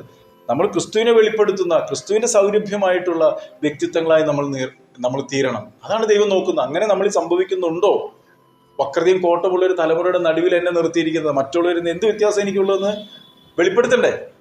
മാത്രമല്ല, നമ്മൾ ചെയ്യുന്നതെല്ലാം കർത്താവിനെന്ന വണ്ണം ചെയ്യണം, ആരും കാണാൻ വേണ്ടിയിട്ടല്ല. അവകാശം എന്ന പ്രതിഫലം കർത്താവ് തരുമെന്ന് അറിഞ്ഞിട്ടാണ് നമ്മൾ ചെയ്യേണ്ടത്. മനസ്സിലായോ? അപ്പോ ഇവിടെ പറയാണ്, ഞാൻ ഭൂമിയിൽ നിന്നെ മഹത്വപ്പെടുത്തി. അപ്പൊ നമ്മുടെ ഉത്തരവാദിത്വമാണ് എന്ത്? നമ്മൾ ചെയ്യുന്ന ഓരോ പ്രവൃത്തികൾ കൊണ്ടും എന്ത് ചെയ്യണം? ദൈവത്തെ മഹത്വപ്പെടുത്തണം. അതുകൊണ്ടാണ് നിങ്ങൾ എന്ത് തിന്നാലും എന്ത് കുടിച്ചാലും എന്ത് ചെയ്താലും ദൈവത്തിന് മഹത്വം കിട്ടും. മനസ്സിലായോ? അപ്പൊ ഈ ഒരു അനുഭവത്തിലേക്ക് വരുമ്പോഴാണ് എന്ത് സംഭവിക്കുന്നത്? നമ്മുടെ ജീവിതത്തിലും ദൈവത്തെ മഹത്വപ്പെടുത്തുന്ന ഒരു ജീവിതമായിട്ട് നമ്മുടെ ജീവിതം മാറുന്നത്. നമുക്ക് മത്തായിയുടെ സുവിശേഷം 11:19 എന്ന് വായിച്ചാൽ, മത്തായി 11:19. ഇങ്ങനെ നമുക്ക് സാധിക്കുന്നുണ്ടോ എന്ന് എങ്ങനെ അറിയാം? 11:19. മനുഷ്യപുത്രൻ തിന്നും കുടിച്ചും കൊണ്ടുവന്നു. തിന്നും കുടിയനുമായ മനുഷ്യൻ ചുങ്കക്കാരുടെയും പാപികളുടെയും സ്നേഹിതൻ എന്ന് അവർ പറയുന്നു. ജ്ഞാനമോ തന്റെ പ്രവർത്തികളാൽ നീതീകരിക്കപ്പെട്ടിരിക്കുന്നു. ഇവിടെ പറയാൻ നോക്കൂ, ജ്ഞാനമോ തന്റെ പ്രവർത്തികളാൽ നീതീകരിക്കപ്പെട്ടു. ഒരു വലിയൊരു മർമ്മമാണ് ഈ പറയുന്നത്. ഇവിടെ നോക്കൂ, ഇവിടെ പറയണ യോഹന്നാൻ തിന്നുകയും കുടിക്കുകയും ചെയ്യാത്തവനായി വന്നു, അല്ലെ? അവൻ ഭക്ഷണമൊന്നും അധികം കഴിക്കാതെ, അല്ലെ, മരുഭൂമിയിലായിരുന്നു, ഒന്ന് തിന്നുകയും കുടിക്കാതെ. അപ്പോൾ അവിടെ പറയാം അവന് ഭൂതമുണ്ടെന്ന് അവർ പറഞ്ഞു. മനുഷ്യപുത്രൻ തിന്നും, അവരുടെ കൂടെ തിന്നും കുടിച്ചും വന്നു. അപ്പോൾ അവർ പറയാ ചുങ്കക്കാരുടെയും പാപികളുടെയും സ്നേഹിതനെന്ന് അവർ പറയുന്നു. എന്നിട്ട് പറയുന്ന വാക്ക് അവിടെ ആ മർമ്മം കിടക്കുന്നത്. ജ്ഞാനമോ തൻ്റെ പ്രവൃത്തികളാൽ നീതീകരിക്കപ്പെടുന്നു. എന്ത് പറഞ്ഞതിന് അർത്ഥം? ജ്ഞാനമോ തൻ്റെ പ്രവൃത്തികളാൽ നീതീകരിക്കപ്പെടുന്നു എന്ന് പറഞ്ഞാൽ എന്താ അർത്ഥം? അർത്ഥം എന്ന് പറഞ്ഞാൽ ദൈവത്തിന്റെ ജ്ഞാനമുള്ള ഒരു വ്യക്തി സാഹചര്യങ്ങളുടെ നടുവിൽ ആളുകൾ എന്ത് വിചാരിക്കും, അവരെന്ത് വിചാരിക്കും എന്നുള്ള അറിഞ്ഞിട്ടല്ല, ദൈവത്തിന് എന്നെ കുറിച്ച് ഈ ഒരു സാഹചര്യം നടുവിൽ ദൈവം ഉദ്ദേശിക്കുന്ന ഒരു കാര്യമുണ്ട്, അത് ഞാൻ ചെയ്യണം. അതുണ്ടാകണമെങ്കിൽ ജ്ഞാനിയോട് കൂടെ ഞാൻ നടക്കണം. മനസ്സിലായോ? ജ്ഞാനിയോട് കൂടെ നടക്കാൻ നീയും ജ്ഞാനിയായി തീരും. ആ ജ്ഞാനം എന്നെ ഒരു സാഹചര്യത്തിന്റെ നടുവിൽ ദൈവം കാണുന്നത് പോലെ കാര്യങ്ങളെ കണ്ട് ചെയ്യാനായിട്ട് എന്നെ സഹായിക്കും. അതുകൊണ്ട് ഈ പറഞ്ഞത് ജ്ഞാനമോ തൻ്റെ പ്രവൃത്തികളാൽ നീതീകരിക്കപ്പെടുന്നു. ഈ പറഞ്ഞതിന് അർത്ഥം എന്തുവാ? യേശുവിന്റെ പ്രവൃത്തി ദൈവസന്നിധിയിൽ നീതിയുള്ളതായിരുന്നു എന്ന് ഇവർക്കത് മനസ്സിലാവണമെന്നില്ല എന്നാ പറഞ്ഞത്. നിങ്ങൾക്കും വല്ലതും പിടിയിട്ടു? ഒന്നും പിടിയിട്ടില്ല. ഇവിടെ യേശു പറഞ്ഞു കേട്ടോ, ഇവരിങ്ങനെയല്ലേ വിധിക്കുന്ന അവനെ. ഇവരെന്താ പറയുന്നത്? യേശുവിനെ മനുഷ്യപുത്രൻ തിന്നും കുടിയനായിട്ട് വന്നു. ഇവിടെ പറയാണ് ചുങ്കക്കാരുടെയും പാപികളുടെയും സ്നേഹിതൻ എന്ന് അവര് പറയാണ്. പക്ഷേ തൻ്റെ പ്രവൃത്തി എന്താണെന്ന് ദൈവത്തിനറിയാം. അതാണ് ഇവിടെ ജ്ഞാനമോ. ജ്ഞാനമായവനാണ് വന്നീ കാര്യങ്ങൾ ചെയ്യുന്നത്. അപ്പൊ പ്രവൃത്തികൾ കൊണ്ടല്ല, അവർക്കത് മനസ്സിലാവുന്നില്ല. ഇവിടെ പറയാം ജ്ഞാനമോ തൻ്റെ പ്രവൃത്തികളാൽ നീതീകരിക്കപ്പെടുന്നു. അപ്പോൾ ദൈവസന്നിധിയിൽ നീതീകരിക്കപ്പെട്ട ദൈവനീതിക്കൊത്തവണ്ണമുള്ള കാര്യങ്ങളാണ് നമ്മൾ ചെയ്യേണ്ടത്. നമ്മളുടെ വ്യക്തി ജീവിതത്തിൽ ഓരോ സാഹചര്യങ്ങൾ വരുമ്പോഴേ നമ്മളെങ്ങനെയാണ് ചെയ്യുന്നത്? അവരെന്ത് വിചാരിക്കും, ഇവരെന്ത് വിചാരിക്കും, അല്ലേ? അങ്ങനെയല്ല നമ്മൾ പലപ്പോഴും ചെയ്യുന്നത്. പക്ഷെ ദൈവം എന്ത് വിചാരിക്കും നമുക്ക് തോന്നാറുണ്ടോ? ദൈവം എന്ത് വിചാരിക്കുമെന്ന് തോന്നണമെങ്കിൽ ഒരു സാഹചര്യത്തിനിടയിൽ ഞാൻ എന്ത് ചെയ്യണമെന്ന് ദൈവം നിശ്ചയിച്ചിട്ടുണ്ട്. അതായിരിക്കണം എൻ്റെ വാക്കുകൾ, അതായിരിക്കണം എൻ്റെ പ്രവൃത്തി, അതായിരിക്കണം എൻ്റെ ചിന്തകൾ, അതായിരിക്കണം എൻ്റെ കൊടുക്കൽ വാങ്ങലുകൾ, അതായിരിക്കണം എൻ്റെ ബന്ധങ്ങളിൽ വരേണ്ടത്. മനുഷ്യൻ പുറമേ ഉള്ളതിനെ നോക്കുമ്പോൾ ദൈവം ഹൃദയത്തെയും അന്തരിന്ദ്രിയത്തെയും ശോധന ചെയ്യുന്നു. പലപ്പോഴും നമ്മൾ ഈ പുറമേയുള്ള മനുഷ്യൻ എന്ത് വിചാരിക്കുന്നു വിചാരിച്ചല്ലേ പല കാര്യങ്ങളും മനസ്സിലായിട്ടും ദൈവഹിതത്തിന് വിരുദ്ധമായി ചെയ്യുന്നേ. ആളുകൾ എന്ത് വിചാരിക്കുന്നു വിചാരിച്ചിട്ടല്ലേ. പക്ഷെ ദൈവം എന്ത് വിചാരിക്കും നമ്മൾ ചിന്തിക്കുന്നുണ്ടോ?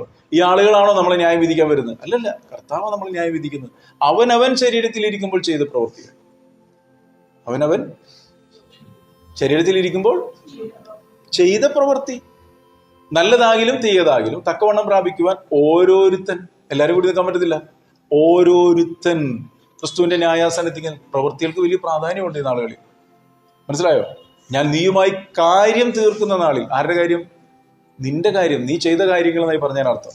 മനസ്സിലായോ? അപ്പോ ഇവിടെ ജ്ഞാനമോ എന്ന് പറഞ്ഞാൽ ദൈവത്തിന്റെ ജ്ഞാനത്തിൽ കാര്യങ്ങൾ നമ്മൾ ഗ്രഹിക്കണം. അത് ദൈവത്തോട് ചേർന്ന് നടക്കും. ദൈവത്തിന്റെ ആത്മാവിനെ നയിക്കപ്പെടുന്നവർക്കാണ് കാര്യങ്ങൾ വെളിപ്പെട്ട് കിട്ടുന്നത്.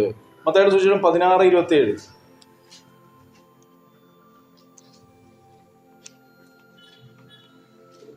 16:27 വാക്യം. 16 അധ്യായം മത്തായി 27 വാക്യം. മനുഷ്യപുത്രൻ തന്റെ പിതാവിന്റെ മഹത്വത്തിൽ തന്റെ ദൂതന്മാരുമായി വരും. അപ്പോൾ അവൻ ഓരോരുത്തരും അവനവന്റെ പ്രവൃത്തിക്ക് തക്കവണ്ണം പകരം നൽകും. കേട്ടോ, മതി നോക്കിയാൽ ശ്രദ്ധിച്ച. മനുഷ്യപുത്രൻ തന്റെ പിതാവിന്റെ മഹത്വത്തിൽ തന്റെ ദൂതന്മാരുമായി വരും. കർത്താവ് വരും, ഉറപ്പാണ്, ഒരു സംശയമില്ല. അപ്പോൾ അവൻ ഓരോരുത്തനും, ശ്രദ്ധിച്ച വാക്കുകൾ കേട്ടോ, ഓരോരുത്തനും അവനവന്റെ പ്രവൃത്തിക്ക് തക്കവണ്ണം പകരം നൽകും. ഇത് നമ്മൾ കൃത്യതയോടുകൂടി ചെയ്യാൻ വേണ്ടിയിട്ടാണ് യേശു പറഞ്ഞത്, ഞാൻ ഭൂമിയിൽ നിന്നെ മഹത്വപ്പെടുത്തി, നീ എനിക്ക് ചെയ്യുവാൻ തന്ന പ്രവൃത്തി തികച്ചു. കണ്ടോ, യേശു അത് കൃത്യതയോടുകൂടി ചെയ്തു. ഇപ്പൊ നമ്മളുടെ ഭാര്യയാണ്, നമ്മളാണ് ഇപ്പോൾ ആ റിലേയുടെ ബാറ്റാണ് ഇപ്പൊ നമുക്ക് തന്നിരിക്കുകയാണ്. നമ്മളോട് പറയാണ്, കണ്ടോ, മനുഷ്യപുത്രൻ തന്റെ പിതാവിന്റെ മഹത്വത്തിൽ തന്റെ ദൂതന്മാരുമായി വരും. അപ്പോൾ അവൻ ഓരോരുത്തനും, ആരും കൂടെ കാണത്തില്ല, ഒറ്റയ്ക്ക് നിൽക്കണം. പപ്പ ഉണ്ടാവും, മമ്മി ഉണ്ടാവും, ചേട്ടായി ഉണ്ടാവും, ചേച്ചി, ആരും ഉണ്ടാവില്ല, തന്നെത്താൻ നിൽക്കണം. നമ്മൾ കോർട്ടിലൊക്കെ പോയി കഴിഞ്ഞാൽ കൂട്ടിൽ കയറി എല്ലാം കൂടിയാണ് നിർത്തുക, അല്ല, ഓരോരുത്തരും നിർത്തുന്നു അല്ലേ? അപ്പോൾ ഓരോരുത്തരും നിർത്തിയിട്ട് വിസ്തരിക്കുന്നത് ഇതുപോലെയാണ്. കണ്ടോ, വരും അപ്പോൾ അവൻ ഓരോരുത്തനും, ഇതേ കാര്യം തന്നെ ഇതിപ്പോ സുവിശേഷത്തിലല്ലേ പറഞ്ഞത്, ഇതേ കാര്യമാണ് ഞാൻ നേരത്തെ പറഞ്ഞത്. അവനവൻ ശരീരത്തിൽ 1 കൊരിന്ത്യർ ലേഖനത്തിലല്ലേ, 1 കൊരിന്ത്യർ 5:5 അല്ലേ, 5 1 കൊരിന്ത്യർ ലേഖനം അതിന്റെ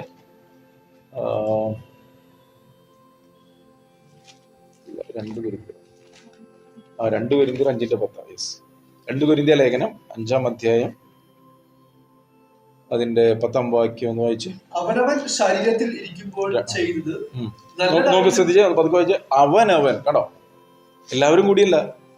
നമ്മളോട് പലതും ചെയ്യുമ്പോൾ അവൻ പറഞ്ഞിട്ട് ചെയ്തു, അവൻ എന്നോട് അങ്ങനെ പറഞ്ഞു, ഇവൾ എന്നോട് ഇങ്ങനെ പറഞ്ഞു, എനിക്ക് അങ്ങനെ തോന്നി, എന്നാലും അവരെന്ത് വിചാരിക്കുന്നു, ഇങ്ങനെയൊന്നും ഒരു കാര്യമില്ല. ഇപ്പൊ ഒക്കെ ചെയ്യാൻ പറ്റും. ഇവിടെ നോക്കിയേ, അവനവൻ. ഈ അവനവൻ എന്ന് പറഞ്ഞാൽ നമ്മൾ ദൈവമായിട്ടൊരു ബന്ധത്തിലാണെങ്കിൽ ദൈവം പറയുന്നതിനാണ് നമ്മൾ എന്ത് ചെയ്യേണ്ടത്, പ്രയോറിറ്റി കൊടുക്കേണ്ടത്. ഇല്ലെങ്കിൽ ശരീരത്തിൽ ഇരിക്കുമ്പോൾ എന്ന് പറഞ്ഞാൽ ഫിസിക്കൽ ബോഡിയിൽ ഇരിക്കുമ്പോൾ, അപ്പൊ ഇപ്പൊ ഇരിക്കുന്ന എവിടെയാ? അല്ല, ഇത് ചെയ്യാം. ഈ സമയത്ത് എങ്ങനെ ഇരിക്കണേ? അവനവൻ ശരീരത്തിൽ ഇരിക്കുമ്പോൾ ചെയ്തത് നല്ലതാകിലും തീയതാകിലും എന്ന് പറയുന്നുണ്ടല്ലോ ഇവിടെ. അപ്പോൾ ഈ സംഭവം നടക്കുമ്പോൾ ഏത് ബോഡിയിലാ? ശരീരത്തിലല്ല. ആ ശരീരം മാറി. അതുകൊണ്ടുള്ള ശരീരത്തിൽ ഇരിക്കുമ്പോൾ ചെയ്തെന്ന് പറഞ്ഞാൽ, അവനവൻ ശരീരത്തിൽ ഇരിക്കുമ്പോൾ നല്ലതാകിലും തീയതാകിലും അതിന് തക്കവണ്ണം പ്രാപിക്കേണ്ടതിന് നാം എല്ലാവരും ക്രിസ്തുവിന്റെ ന്യായാസനത്തിന് മുൻപാകെ വെളിപ്പെടേണ്ടതാണ്. അപ്പോൾ ന്യായാസനത്തിന് മുമ്പിൽ നിൽക്കുന്നത് ഈ ഫിസിക്കൽ ബോഡിയിലല്ല. മനസ്സിലായോ? വേറൊരു ആത്മശരീരത്തിലാണ് നിൽക്കുന്നത്. മനസ്സിലായോ? അവിടെയാണ് പറയുന്നുണ്ടോ, നാം നല്ലതാകിലും തീയതാകിലും തക്കവണ്ണം പ്രാപിക്കുവാൻ നാം എല്ലാവരും ക്രിസ്തുവിന്റെ ന്യായാസനത്തിങ്കൽ നിൽക്കണം. അവിടെ വെച്ച് നമ്മളെല്ലാവരും വെളിപ്പെടേണ്ടതാകുന്നു എന്ന് നമ്മൾ പറഞ്ഞങ്ങ് നിർത്തി. പക്ഷെ അടുത്ത വാക്യം കൂടി വായിക്കണം. അടുത്ത വാക്യം വായിച്ചേ, 11. മതി. ആകയാൽ കർത്താവിനെ ഭയപ്പെടണം. മനസ്സിലായില്ലേ? കർത്താവിന് ഭയപ്പെടണം, ദൈവത്തെ ഭയപ്പെടണം. ദൈവത്തെ ഭയപ്പെട്ട് അവന് മഹത്വം കൊടുക്കണം. അവന്റെ ന്യായവിധിയുടെ നാഴിക അടുത്തിരിക്കുന്നു. ന്യായവിധി ദൈവഭവനത്തിൽ ആരംഭിപ്പാൻ സമയമായി. അത് നമ്മളിലാണ് ആരംഭിക്കുന്നത്. അപ്പോൾ നമ്മൾ തമാശ കളിച്ച് പോകാനുള്ള സമയമല്ല ഇത്. വളരെ ഭയത്തോടും വിറയലോടും കൂടി നമ്മൾ രക്ഷയെ പ്രാവർത്തികമാക്കുക പറയാം. നമുക്ക് ഒരു തമാശ കളിയാണ്. തമാശ കളിക്കേണ്ട സമയമല്ലത്. ഇത് വളരെ ശ്രദ്ധയോടുകൂടി ജീവിക്കേണ്ട ഒരു കാര്യമാണ്, അല്ലേ? ഞാൻ ചോദിക്കട്ടെ, ഈ ആത്മീയ ജീവിതത്തിൽ മാത്രമല്ലേ തമാശ കളിയുള്ളൂ? ബാക്കിയുള്ള ഒരു കാര്യത്തിലും തമാശയില്ലല്ലോ. എന്ത് സീരിയസ് എല്ലാവരും. നിങ്ങൾ മറ്റുള്ളവരുടെ കാര്യങ്ങൾ ഭയങ്കര സീരിയസ് ആയിട്ട് അവൾ, പഠനത്തിന്റെ കാര്യത്തിൽ സീരിയസ്, എക്സാം വരുമ്പോൾ സീരിയസ്, അല്ലേ? ജോലിയുടെ കാര്യത്തിൽ സീരിയസ്, കുടുംബ വിവാഹത്തിന്റെ എല്ലാ കാര്യങ്ങളും ഭയങ്കര സീരിയസ്. എന്തുമാത്രം കാര്യങ്ങൾ നോക്കുന്നത്.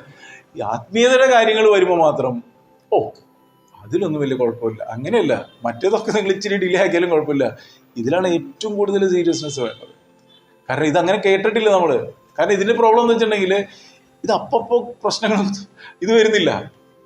സഭാപ്രസംഗിയുടെ പുസ്തകത്തെ 12 ലാസ്റ്റത്തെ വാക്യം വായിച്ചേ. സഭ എന്തുകൊണ്ട് എങ്ങനെ വരുന്നതെന്നുള്ളത് ഞാൻ പറഞ്ഞുതരാം. 12 സഭാപ്രസംഗി അവസാനത്തെ വാക്യം 8:11 വായിച്ചിട്ട് ലാസ്റ്റത്തെ വാക്യം വെച്ചാൽ 8:11 സഭാപ്രസംഗി. ദുഷ്പ്രവർത്തിക്കുള്ള ശിക്ഷാവിധി തൽക്ഷണം നടക്കായിക കൊണ്ട് മനുഷ്യർ ദോഷം ചെയ്യുവാൻ ധൈര്യപ്പെടുന്നു. കണ്ടോ? ദുഷ്പ്രവർത്തിക്കുള്ള ശിക്ഷാവിധി തൽക്ഷണം നടക്കായിക കൊണ്ട് മനുഷ്യൻ ദോഷം ചെയ്യുവാൻ ധൈര്യപ്പെടുന്നു. പക്ഷെ ഇവിടെ പറഞ്ഞ എന്തുവാ? ദോഷം ചെയ്യുന്നതുകൊണ്ട് കുഴപ്പമില്ല, പക്ഷെ ഒരു കണക്ക് കൊടുക്കേണ്ട ഒരു ദിവസമുണ്ട്. അവിടെ പറയാണ്, ആകയാൽ ദൈവത്തെ ഭയപ്പെടണം. അപ്പൊ ഇന്ന് ഭയപ്പെടണം. ഇന്നാണ് ദൈവത്തെ ഭയപ്പെടേണ്ടത്. അന്ന് ഭയപ്പെട്ടൊരു വലിയ കാര്യമാണ്. അന്ന് കാര്യമില്ല. ഇന്ന് ദൈവത്തെ ഭയപ്പെട്ടാൽ, സഭാപ്രസംഗിയുടെ പുസ്തകം, സങ്കീർത്തനം, സദൃശവാക്യം, സഭാപ്രസംഗി. അപ്പോ സഭാപ്രസംഗിയുടെ പുസ്തകമാണ് 8:11 പറയുന്നത്. അപ്പോ ദുഷ്പ്രവർത്തിക്കുള്ള ശിക്ഷാവിധി തൽക്ഷണം നടക്കുന്നില്ല. ഞാൻ ചോദിക്കട്ടെ, അനന്യാസ്, സഫീറ, അവർ രണ്ടുപേരും എന്ത് ചെയ്തു? കള്ളത്തരം ചെയ്തു. അപ്പോ തന്നെയാണ് സ്പോട്ടിൽ അടിച്ചുപോയി, അല്ലേ? ഇല്ലേ? അപ്പസ്തോല പ്രവൃത്തികൾ സംഭവിച്ച സംഭവമല്ലേ, അല്ലേ? അങ്ങനെ എത്രയെത്ര സംഭവങ്ങളുണ്ട് അതില്. പക്ഷെ കർത്താവ് ഇപ്പൊ എന്ത് ചെയ്യുന്നില്ല? ഇപ്പൊ കർത്താവ് എല്ലാം വെച്ചിരിക്കുകയാണ്. ദൈവത്തിന്റെ ഒരു സമയമുണ്ട്. എന്നാൽ ഇത് നമ്മൾ വചനത്തിൽ കൂടി മനസ്സിലാക്കുമ്പോൾ നമ്മുടെ ഉത്തരവാദിത്വമാണ് പ്രാഗൽഭ്യമുള്ളൊരു ജീവിതം ജീവിക്കാൻ. തമാശ കളിക്കാനുള്ള സമയമല്ല അത്. എല്ലാവർക്കും തമാശ കളി. കാരണം എന്താ വെച്ചാൽ ഈ ലോകം എല്ലാവരും വശീകരിച്ചുകൊണ്ടിരിക്കുകയാണ്. നമ്മൾ ഈ ലോകത്തെ ജീവിക്കുന്നത്, ഈ ലോകത്ത് ജീവിക്കുമ്പോൾ എന്തൊക്കെ ആവശ്യമുണ്ടെന്ന് ഈ ലോകം സൃഷ്ടിച്ച ദൈവത്തിന് അറിയാലോ. അപ്പൊ നമ്മൾ അതിനു വേണ്ടി ഒന്നും ഭാരപ്പെടണം. നമ്മൾ കർത്താവിനോട് ചേർന്ന് നടന്നാൽ ആവശ്യമുള്ളതൊക്കെ പിന്നാലെ വരുമെന്ന് ദൈവവചനം പറയുന്നത്. അതിന്റെ അവസാന വാക്യം വായിച്ചേ സഭാപ്രസംഗിയുടെ. എല്ലാത്തിന്റെയും സാരം കേൾക്കുക. നോക്കി എന്ത് കൃത്യമായിട്ട് പറയണേ. ജ്ഞാനികളിൽ ജ്ഞാനിയായ ശലോമോൻ പറയാണ് എല്ലാത്തിന്റെയും സാരം കേൾക്കുക. ദൈവത്തെ ഭയപ്പെട്ട് അവന്റെ കൽപ്പനകളെ പ്രമാണിച്ചു കൊടുക്കുക. ആരെ ഭയപ്പെടേണ്ടത്? ദൈവത്തെ ഭയപ്പെടണം. ദൈവത്തെ ഭയപ്പെട്ടിട്ട് എന്ത് ചെയ്യണം? അവന്റെ കൽപ്പനകൾ പ്രമാണിക്കണം. അപ്പൊ ദൈവത്തെ ഭയപ്പെടുന്ന ഒരു വ്യക്തി എന്ത് ചെയ്യും? കൽപ്പന പ്രമാണിക്കും. ദൈവവചനത്തെ അനുസരിക്കാത്തവർക്ക് ദൈവഭയമില്ലെന്നാണ്. ദൈവഭയമില്ലെങ്കിൽ അതിനർത്ഥം നാശത്തിലേക്ക് പോകുന്നു എന്ന് തന്നെയാണ്. അപ്പോ ഇവിടെ പറയണം എല്ലാത്തിന്റെയും സാരം കേൾക്കുക, ദൈവത്തെ ഭയപ്പെട്ട് അവന്റെ കൽപ്പന. കർത്താവ് പറഞ്ഞില്ല എന്നെ സ്നേഹിക്കുന്നവർ എന്റെ കൽപ്പനകൾ പ്രമാണിക്കും. അങ്ങനെയല്ലേ പറഞ്ഞില്ലേ? എന്നെ സ്നേഹിക്കുന്നവർ എന്റെ കൽപ്പനകൾ പ്രമാണിക്കും. അപ്പൊ ഇവിടെ പറയാം ദൈവത്തെ ഭയപ്പെട്ട് അവന്റെ കൽപ്പനകളെ പ്രമാണിച്ചു കൊള്ളുക, അതാകുന്നു സകല മനുഷ്യർക്കും വേണ്ടുന്നത്. അതിന്റെ 14 വാക്യം. ദൈവം നല്ലതും തീയതുമായ സകല പ്രവൃത്തിയെയും സകല രഹസ്യങ്ങളുമായി ന്യായവിസ്താരത്തിലേക്ക് വരുത്തുമല്ലോ. അവിടെ പ്രവൃത്തി മാത്രമല്ല പറയുന്നത്, രഹസ്യങ്ങളുമായി വെളിപ്പെട്ടു വരുന്നു. പ്രവൃത്തിയായിരുന്നെങ്കിൽ കുഴപ്പമില്ല. പ്രവൃത്തി മാത്രമായിരുന്നെങ്കിൽ കുഴപ്പമില്ല. കാരണം അത് പ്രവൃത്തിയായിട്ട് വന്നല്ലോ. ഇത് പ്രവൃത്തിയല്ല പറയുന്നത്, രഹസ്യങ്ങളുമായി വരുമെന്ന്. അപ്പൊ അതുകൊണ്ടാണ് നമുക്കൊരു ട്രാൻസ്പെറന്റ് ആയിട്ടുള്ള ജീവിതം വേണമെന്ന് പറയുന്നത്. രഹസ്യങ്ങൾ വേണ്ടെന്ന് പറയണതാ. മനസ്സിലായോ? ദൈവസന്നിധിയിൽ പ്രാഗൽഭ്യത്തോടെ നിൽക്കുന്ന ജീവിതം നമുക്കുണ്ടാവണം. ഇല്ലെങ്കിൽ എന്ത് ചെയ്യും? ഇതെല്ലാം വെളിപ്പെട്ട് വരുന്ന ഒരു ദിവസം അന്ന് എന്ത് ചെയ്യും? തലയിൽ മുണ്ടിട്ട് ചാടേണ്ടി വരും. എവിടേക്ക് ചാടേണ്ടി വരും? ചാടാൻ ഒറ്റ സ്ഥലമുള്ളൂ. ദൈവസന്നിധി നിൽക്കാൻ വേണ്ടി ഇവര് ചാടാൻ ഒരു സ്ഥലമുള്ളൂ. ആരാ? തീപ്പൊയ്കേ ഉള്ളൂ. ഞാൻ പറയുന്നത് മനസ്സിലാവുന്നുണ്ടോ? ഞാൻ പറഞ്ഞല്ലോ ഇതെല്ലാം വചനം പറയുന്ന കാര്യം. അപ്പൊ ട്രാൻസ്പെറന്റ് ആയിട്ട് എന്ന് പറഞ്ഞാൽ ദൈവത്തിന്റെ സന്നിധിയിൽ ദൈവത്തോടും മനുഷ്യരോടും നല്ല മനസാക്ഷി ഉള്ള ഹൃദയത്തിന്റെ ഉടമകളായി നമ്മൾ മാറണം. അതായി പറഞ്ഞതിനർത്ഥം. മനസ്സിലായോ? അത് നാളെയല്ല, ഇന്ന്, ഇപ്പോൾ. ഇതാണ് സുപ്രസാദ സമയം. ഈ വചനം കേൾക്കുന്നു എങ്കിൽ നമ്മൾ എന്ത് ചെയ്യണം? ഈ സമയത്ത് നമ്മളെ സമർപ്പിക്കണം കേട്ടോ. നല്ലതും തീയതുമായ സകലതും സകല രഹസ്യങ്ങളുമായി ന്യായവിസ്താരത്തിലേക്ക് വരുമല്ലോ. റോമാലേഖനം 2:16 വായിച്ചു കഴിഞ്ഞാൽ നമുക്ക് ഒരു കാര്യം കൂടി കാണാൻ പറ്റും. റോമാലേഖനം 2:16. ദൈവം യേശു ക്രിസ്തു മുഖാന്തരം മനുഷ്യരുടെ രഹസ്യങ്ങളെ എന്റെ സുവിശേഷ പ്രകാരം ന്യായം വിധിക്കുന്ന നാളിൽ തന്നെ. അപ്പൊ ഇവിടെ പ്രശ്നം കൂടി കണ്ടോ? പ്രശ്നം എന്ത് ചെയ്തു? കുറച്ചുകൂടി സങ്കീർണമായി. വെറുതെ വെളിപ്പെടുത്തല്ല ചെയ്യുന്നത്. ഇതിപ്പോ സുവിശേഷം അറിഞ്ഞവരൊക്കെ പറയുന്നത് കേട്ടോ. എന്താ പറഞ്ഞത്? ദൈവം യേശു ക്രിസ്തു. എന്താ വാക്കുകളൊക്കെ അനുസരിച്ച് ദൈവം ആര് മുഖാന്തരം? യേശു ക്രിസ്തു മുഖാന്തരം മനുഷ്യരുടെ രഹസ്യങ്ങളെ അടുത്ത് പറയാം എന്റെ സുവിശേഷ പ്രകാരം ന്യായം വിധിക്കും. കേട്ടോ, എന്ത് കൃത്യതയോടെ എന്ന് പറഞ്ഞാൽ എന്താ അർത്ഥം? ദൈവം യേശു ക്രിസ്തുവിൽ വിശ്വസിച്ച ഓരോ വ്യക്തികളെ എന്തിനാ വിശ്വസിച്ചത്? സുവിശേഷം അനുസരിച്ച് നടക്കാൻ. കേട്ടോ, ഇപ്പൊ എന്ത് സംഭവിച്ചിട്ടില്ല ഇവിടെ? സുവിശേഷം അനുസരിക്കാതെ ജീവിച്ചു. സുവിശേഷത്തെ അഥവാ വചനത്തെ തള്ളിക്കളഞ്ഞു.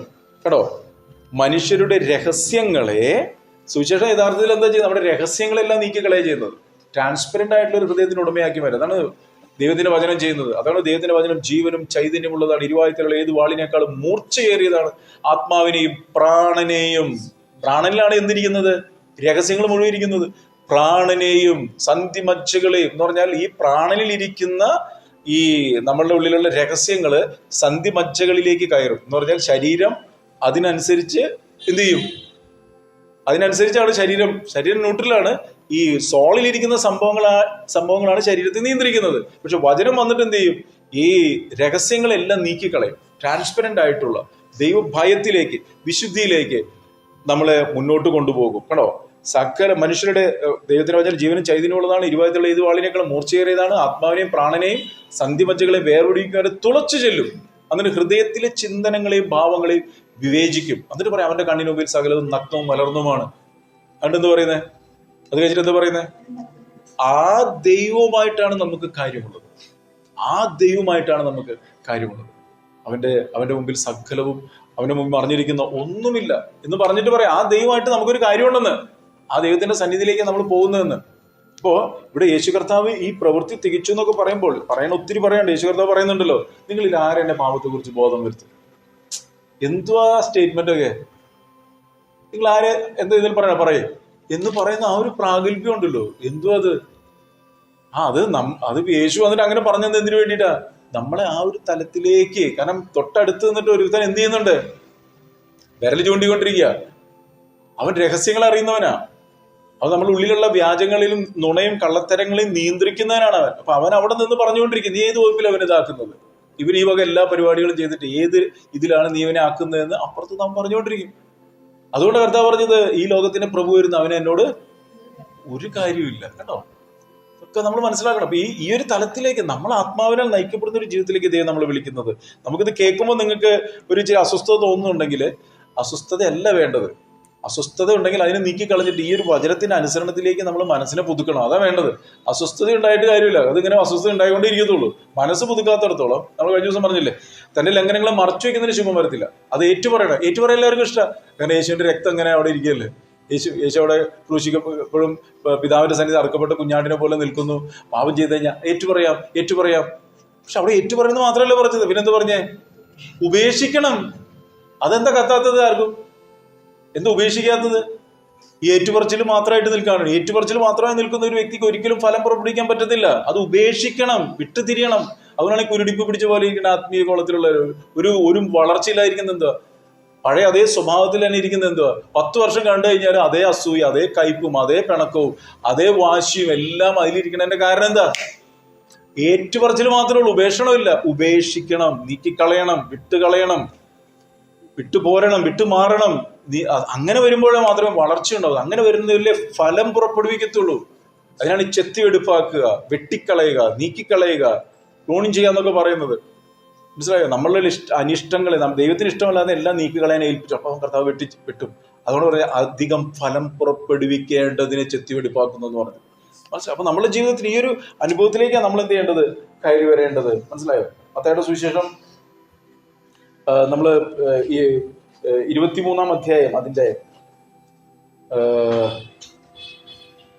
23-ന്റെ 3 മുതലൊന്ന് വായിച്ചു. ആകയാൽ അവർ നിങ്ങളോട് പറയുന്നതൊക്കെയും പ്രമാണിച്ച് ചെയ്യുവിൻ, അവരുടെ പ്രവൃത്തികൾ പോലെ ചെയ്യരുത് താനും. ഒരു മിനിറ്റ്.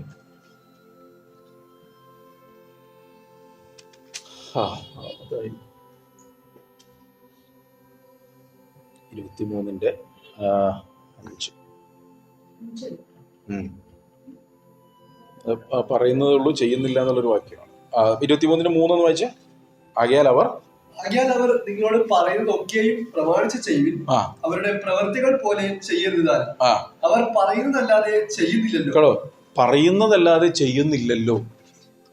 അപ്പൊ നമ്മളെ സംബന്ധിച്ചിടത്തോളം പറയുന്നത് അല്ല, കർത്താവ് നമ്മൾ എന്ത് പറയുന്നു എന്നുള്ളതല്ല പറയുന്നത്. നമ്മൾ എന്ത് ചെയ്യണം? പ്രവൃത്തിഭാഗത്തിലേക്ക് കൊണ്ടുവരണം. ഇവരെ സംബന്ധിച്ചിടത്തോളം ഒരു പറയുന്നുണ്ട്, ചെയ്യുന്നില്ല. അതുകൊണ്ടാണ് യേശു 23-ാം അധ്യായത്തിൽ മുഴുവൻ കപടഭക്തിക്കാരെ നോക്കി. നിങ്ങൾ എത്ര പ്രാവശ്യം പറയുന്നത്? കപടഭക്തി എന്ന് പറഞ്ഞാൽ എന്താ അർത്ഥം? എന്തേ കപടഭക്തി എന്ന് പറഞ്ഞാൽ? അകത്തൊന്ന് പുറത്തൊന്ന്, ഹിപ്പോക്രസി അല്ലേ? നോക്കിയാൽ നിങ്ങൾ കേട്ടോ, കപടഭക്തിക്കാരെ 13-ാം വാക്യത്തില്, കപടഭക്തിക്കാരെ 14-ാം വാക്യത്തില്, കപടഭക്തിക്കാരെ 15-ാം വാക്യത്തില്, കപടഭക്തിക്കാരെ അല്ലേ? കണ്ടില്ലേ നിങ്ങള്? 23-ാം വാക്യം കപടഭക്തിക്കാരെ, 25-ാം വാക്യം കപടഭക്തിക്കാരെ. എന്നിട്ട് പറഞ്ഞ കുറെ ലിസ്റ്റ് ഉണ്ട് അതില്. കാരണം ഇവര് പുറം മാത്രമാണ് വെടുപ്പാക്കുന്നത്. മനസ്സിലായോ? പക്ഷെ കർത്താവ് എവിടെ നോക്കുന്നത്? നിങ്ങൾ കിണ്ണങ്ങളുടെ പുറം വെടുപ്പാകുന്നു, അകം. അപ്പൊ നമ്മളുടെ അകത്ത് നിന്നുള്ളത് അപ്പൊ നമുക്ക് ഈ യേശു കർത്താവ് പറഞ്ഞല്ലോ, നീ എനിക്ക് ചെയ്യുവാൻ തന്ന പ്രവൃത്തി തികച്ചു എന്ന് പറഞ്ഞില്ലേ? ഈ പ്രവൃത്തി നമ്മളും തികയ്ക്കണമെങ്കിൽ നമ്മൾ ഹൃദയം ശുദ്ധിയുള്ളതായിരിക്കണം എന്നേ പറഞ്ഞത്. അല്ലെങ്കിൽ ചെയ്യാൻ പറ്റത്തില്ല നമുക്ക്. മനസ്സിലായോ? അല്ലെങ്കിൽ പ്രവൃത്തി ചെയ്യാൻ പോകുന്ന സമയത്ത് അതിൽ നിന്ന് ബൈപ്പാസ് ചെയ്ത് പോകേണ്ടി വരും. ഹൃദയം ദൈവസന്നിധിയിൽ നേരുള്ളതാണെങ്കിൽ മാത്രമേ പരിശുദ്ധാത്മാവിന് സാഹചര്യങ്ങളുടെ നടുവിൽ നമ്മെ നടത്തി വചനത്തിന്റെ അനുസരണത്തിൽ കൂടി നമ്മളെ മുന്നോട്ടേക്ക് കൊണ്ടുപോകാനായിട്ട് പറ്റത്തുള്ളൂ. ഈ കാര്യം നമ്മൾ മറന്നു പോകരുത്. മനസ്സിലായോ? ലൂക്കോസിന് സുവിശേഷം 24-ന്റെ 19.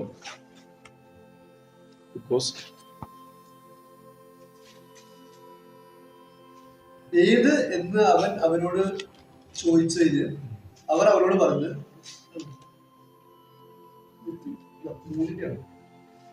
ലൂക്കോസിന് സുവിശേഷം 24 അതിന്റെ ഒരു വാക്യം ഉണ്ടല്ലോ.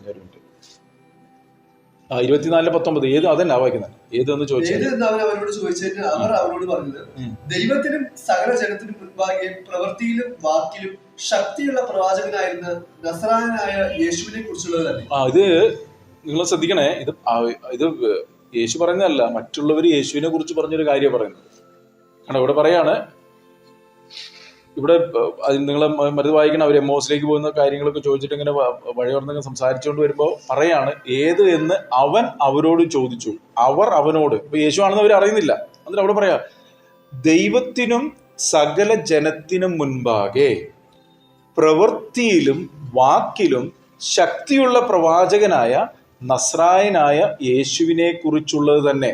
കേട്ടോ, ഇപ്പോൾ യേശുവിന്റെ പ്രത്യേകത എന്തായിരുന്നു? ഇവര് പറയാണ്, അവൻ വെറുതെ എന്തെങ്കിലും പ്രവർത്തിക്കല്ല, അവൻ വാക്കിലും പ്രവൃത്തിയിലും ശക്തിയുള്ള പ്രവാചകനായിരുന്നു. മനസ്സിലായോ? അപ്പോ നമ്മളെ സംബന്ധിച്ചിടത്തോളം നമ്മൾ എന്ത് ചെയ്യണം? നമ്മുടെ വാക്കും നമ്മുടെ പ്രവൃത്തിയും. നേരത്തെ ഈ ശാസ്ത്രിമാരെ കുറിച്ച് കർത്താവ് പറഞ്ഞു കേട്ടിരുന്നത്, കപടഭക്തിക്കാരെ അവർ പറയുന്നു മാത്രമേ ഉള്ളൂ, ചെയ്യുന്നില്ല. പക്ഷെ യേശുവിനെ കുറിച്ച് പറഞ്ഞപ്പോൾ അവന്റെ വാക്കും പ്രവൃത്തിയും. അപ്പൊ നമ്മളെ സംബന്ധിച്ചിടത്തോളം ഈ യേശു കർത്താവ് പറഞ്ഞല്ലോ, നീ എനിക്ക് തന്ന വചനം ഞാൻ അവർക്ക് കൊടുത്തു. ആ വചനമാണ് നമ്മളുടെ ജീവിതത്തിൽ പ്രവൃത്തിയായിട്ട് വരേണ്ടതെന്നായി പറഞ്ഞത്. ഓരോരോ വചനവുമാണ് നമ്മളിൽ പ്രവൃത്തിയായിട്ട് വരേണ്ടത്. ആ വചനത്തിന്റെ അനുസരണമാണ് നമ്മളിൽ പ്രവൃത്തിയായിട്ട്. അങ്ങനെ വരുമ്പോൾ മറ്റുള്ളവർ, നമ്മളെ കാണുന്നവർ യേശുവിനെ കാണുന്ന ഒരു അനുഭവത്തിലേക്ക് പരിശുദ്ധാത്മാവ് നമ്മളെ നടത്തും. മത്തായിയുടെ സുവിശേഷം 5-ാം അധ്യായത്തിന്റെ 3 മുതൽ വായിച്ചിട്ട് നമുക്ക് നിർത്താം. മത്തായിയുടെ സുവിശേഷം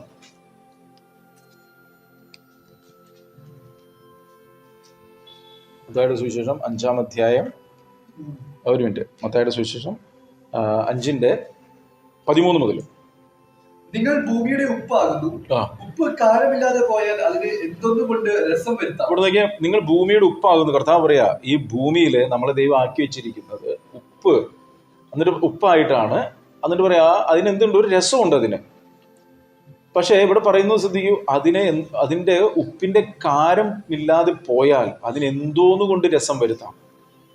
പുറത്ത് കളഞ്ഞിട്ട് മനുഷ്യർ ചവിട്ടുവാനല്ലാതെ മറ്റൊന്നിനും പിന്നെ കൊള്ളുന്നതല്ല. മനസ്സിലായോ? ഇത് കർത്താവ് ഇതിനെ കുറിച്ചൊക്കെ പറഞ്ഞിട്ടുണ്ട്.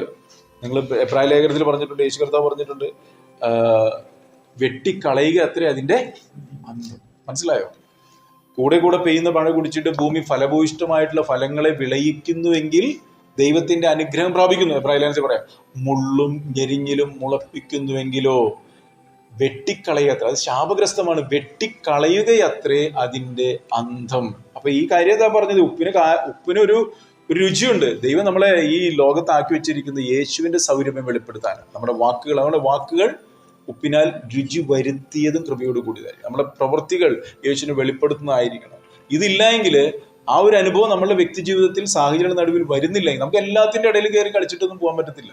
എല്ലാ സുഖങ്ങളും, ലോകത്തിന്റെ എല്ലാ മലിനതകളിലും എല്ലാ രസങ്ങളിലും നമ്മുടെ ദേഹിയുടെ എല്ലാ സുഖങ്ങളും അനുഭവിച്ചും കൊണ്ട് പിന്നെ കർത്താവിന് എടുത്തു വന്ന് രണ്ടും കൂടി നടക്കത്തില്ല. രണ്ടും കൂടി സംഭവിക്കും. നമ്മൾ ഒന്നുകിൽ കർത്താവിനോട് ചേർന്ന് നടക്കണം, അല്ലെങ്കിൽ ദൈവത്തിന്. ഒരൊറ്റ വഴിയുള്ളൂ. ഒന്നുകിൽ ഇടുക്കമുള്ള, ഞെരുക്കമുള്ള, ചുരുക്കമുള്ളതിലേക്ക്, അല്ലെങ്കിൽ നാശത്തിലേക്ക് നശിച്ചു പോകുന്നവരോട്. മനസ്സിലായോ? അപ്പോൾ അതുകൊണ്ട് ഈ വക്രതയും കോട്ടമുള്ളവരുടെ നടുവിൽ നമ്മളെ അനിന്യരും പരമാർത്ഥികളും ദൈവത്തിന്റെ നിഷ്കളങ്ക മക്കളായി ഈ ലോകത്തിൽ ജീവന്റെ വചനം പ്രമാണിച്ച് ജ്യോതിസുകളെ പോലെ പ്രകാശിക്കണമെന്നൊക്കെ പറയുന്നത്. അങ്ങനെയുള്ള അവസരങ്ങളുടെ നടുവിൽ നമ്മൾ അവരുമായിട്ട് ഇടകലർന്ന് അവരിലുള്ളതിനെ നമ്മളും പ്രാപിച്ചെടുത്തുകൊണ്ട് നമ്മൾ അവരിലൊരു ആയിക്കഴിഞ്ഞാൽ അതിന് ദൈവത്തിന് എന്തില്ല?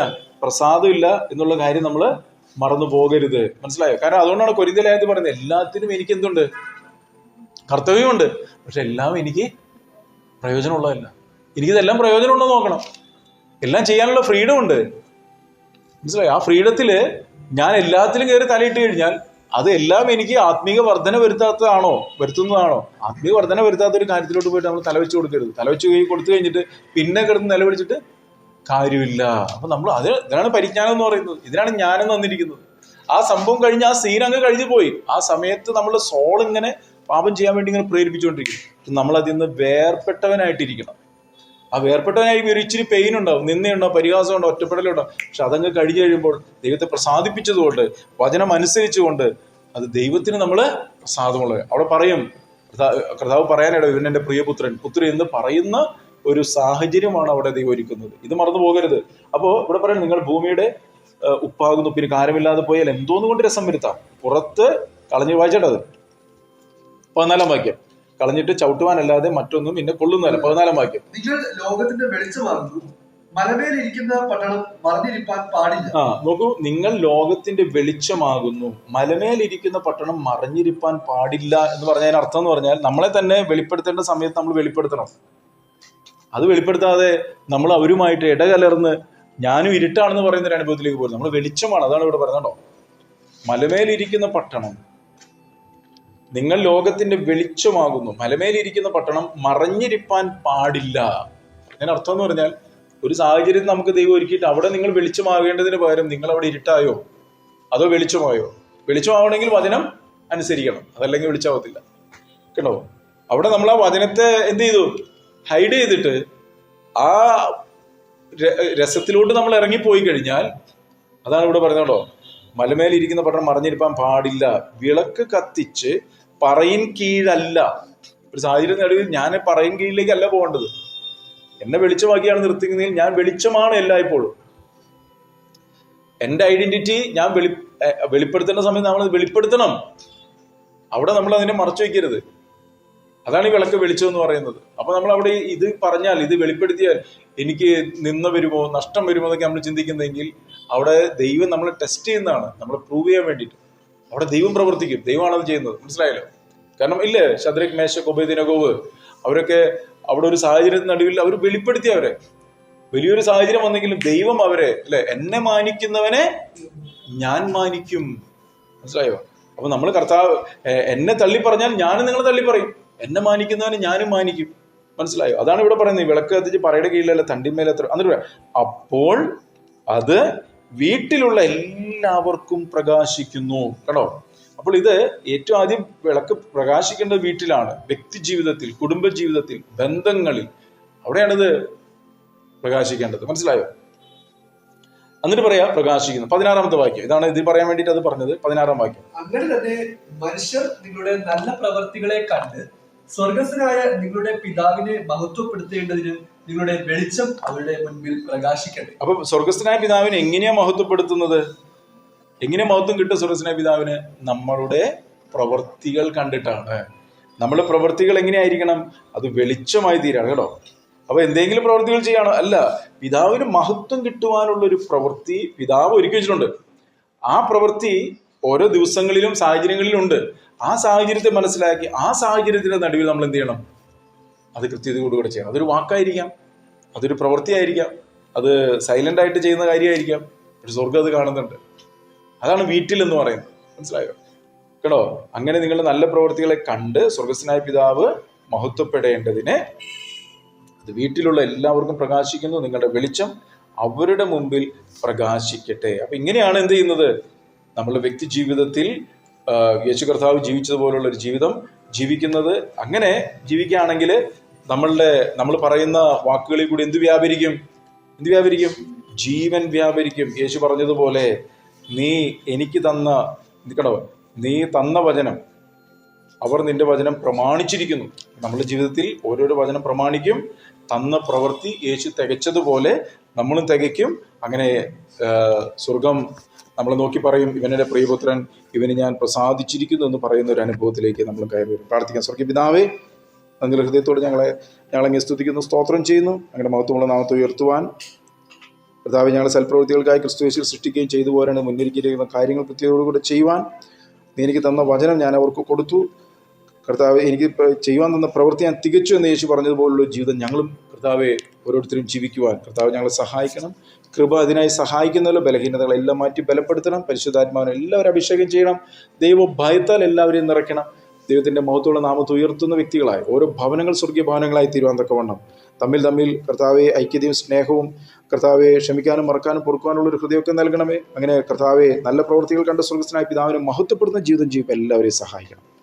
യേശുക്രിസ്തു നാമത്തിൽ പ്രാർത്ഥിക്കുമ്പോൾ കൃപ തോന്നി കേൾക്കണം സ്വർഗീയ പിതാവേ. ആമേൻ. God bless U.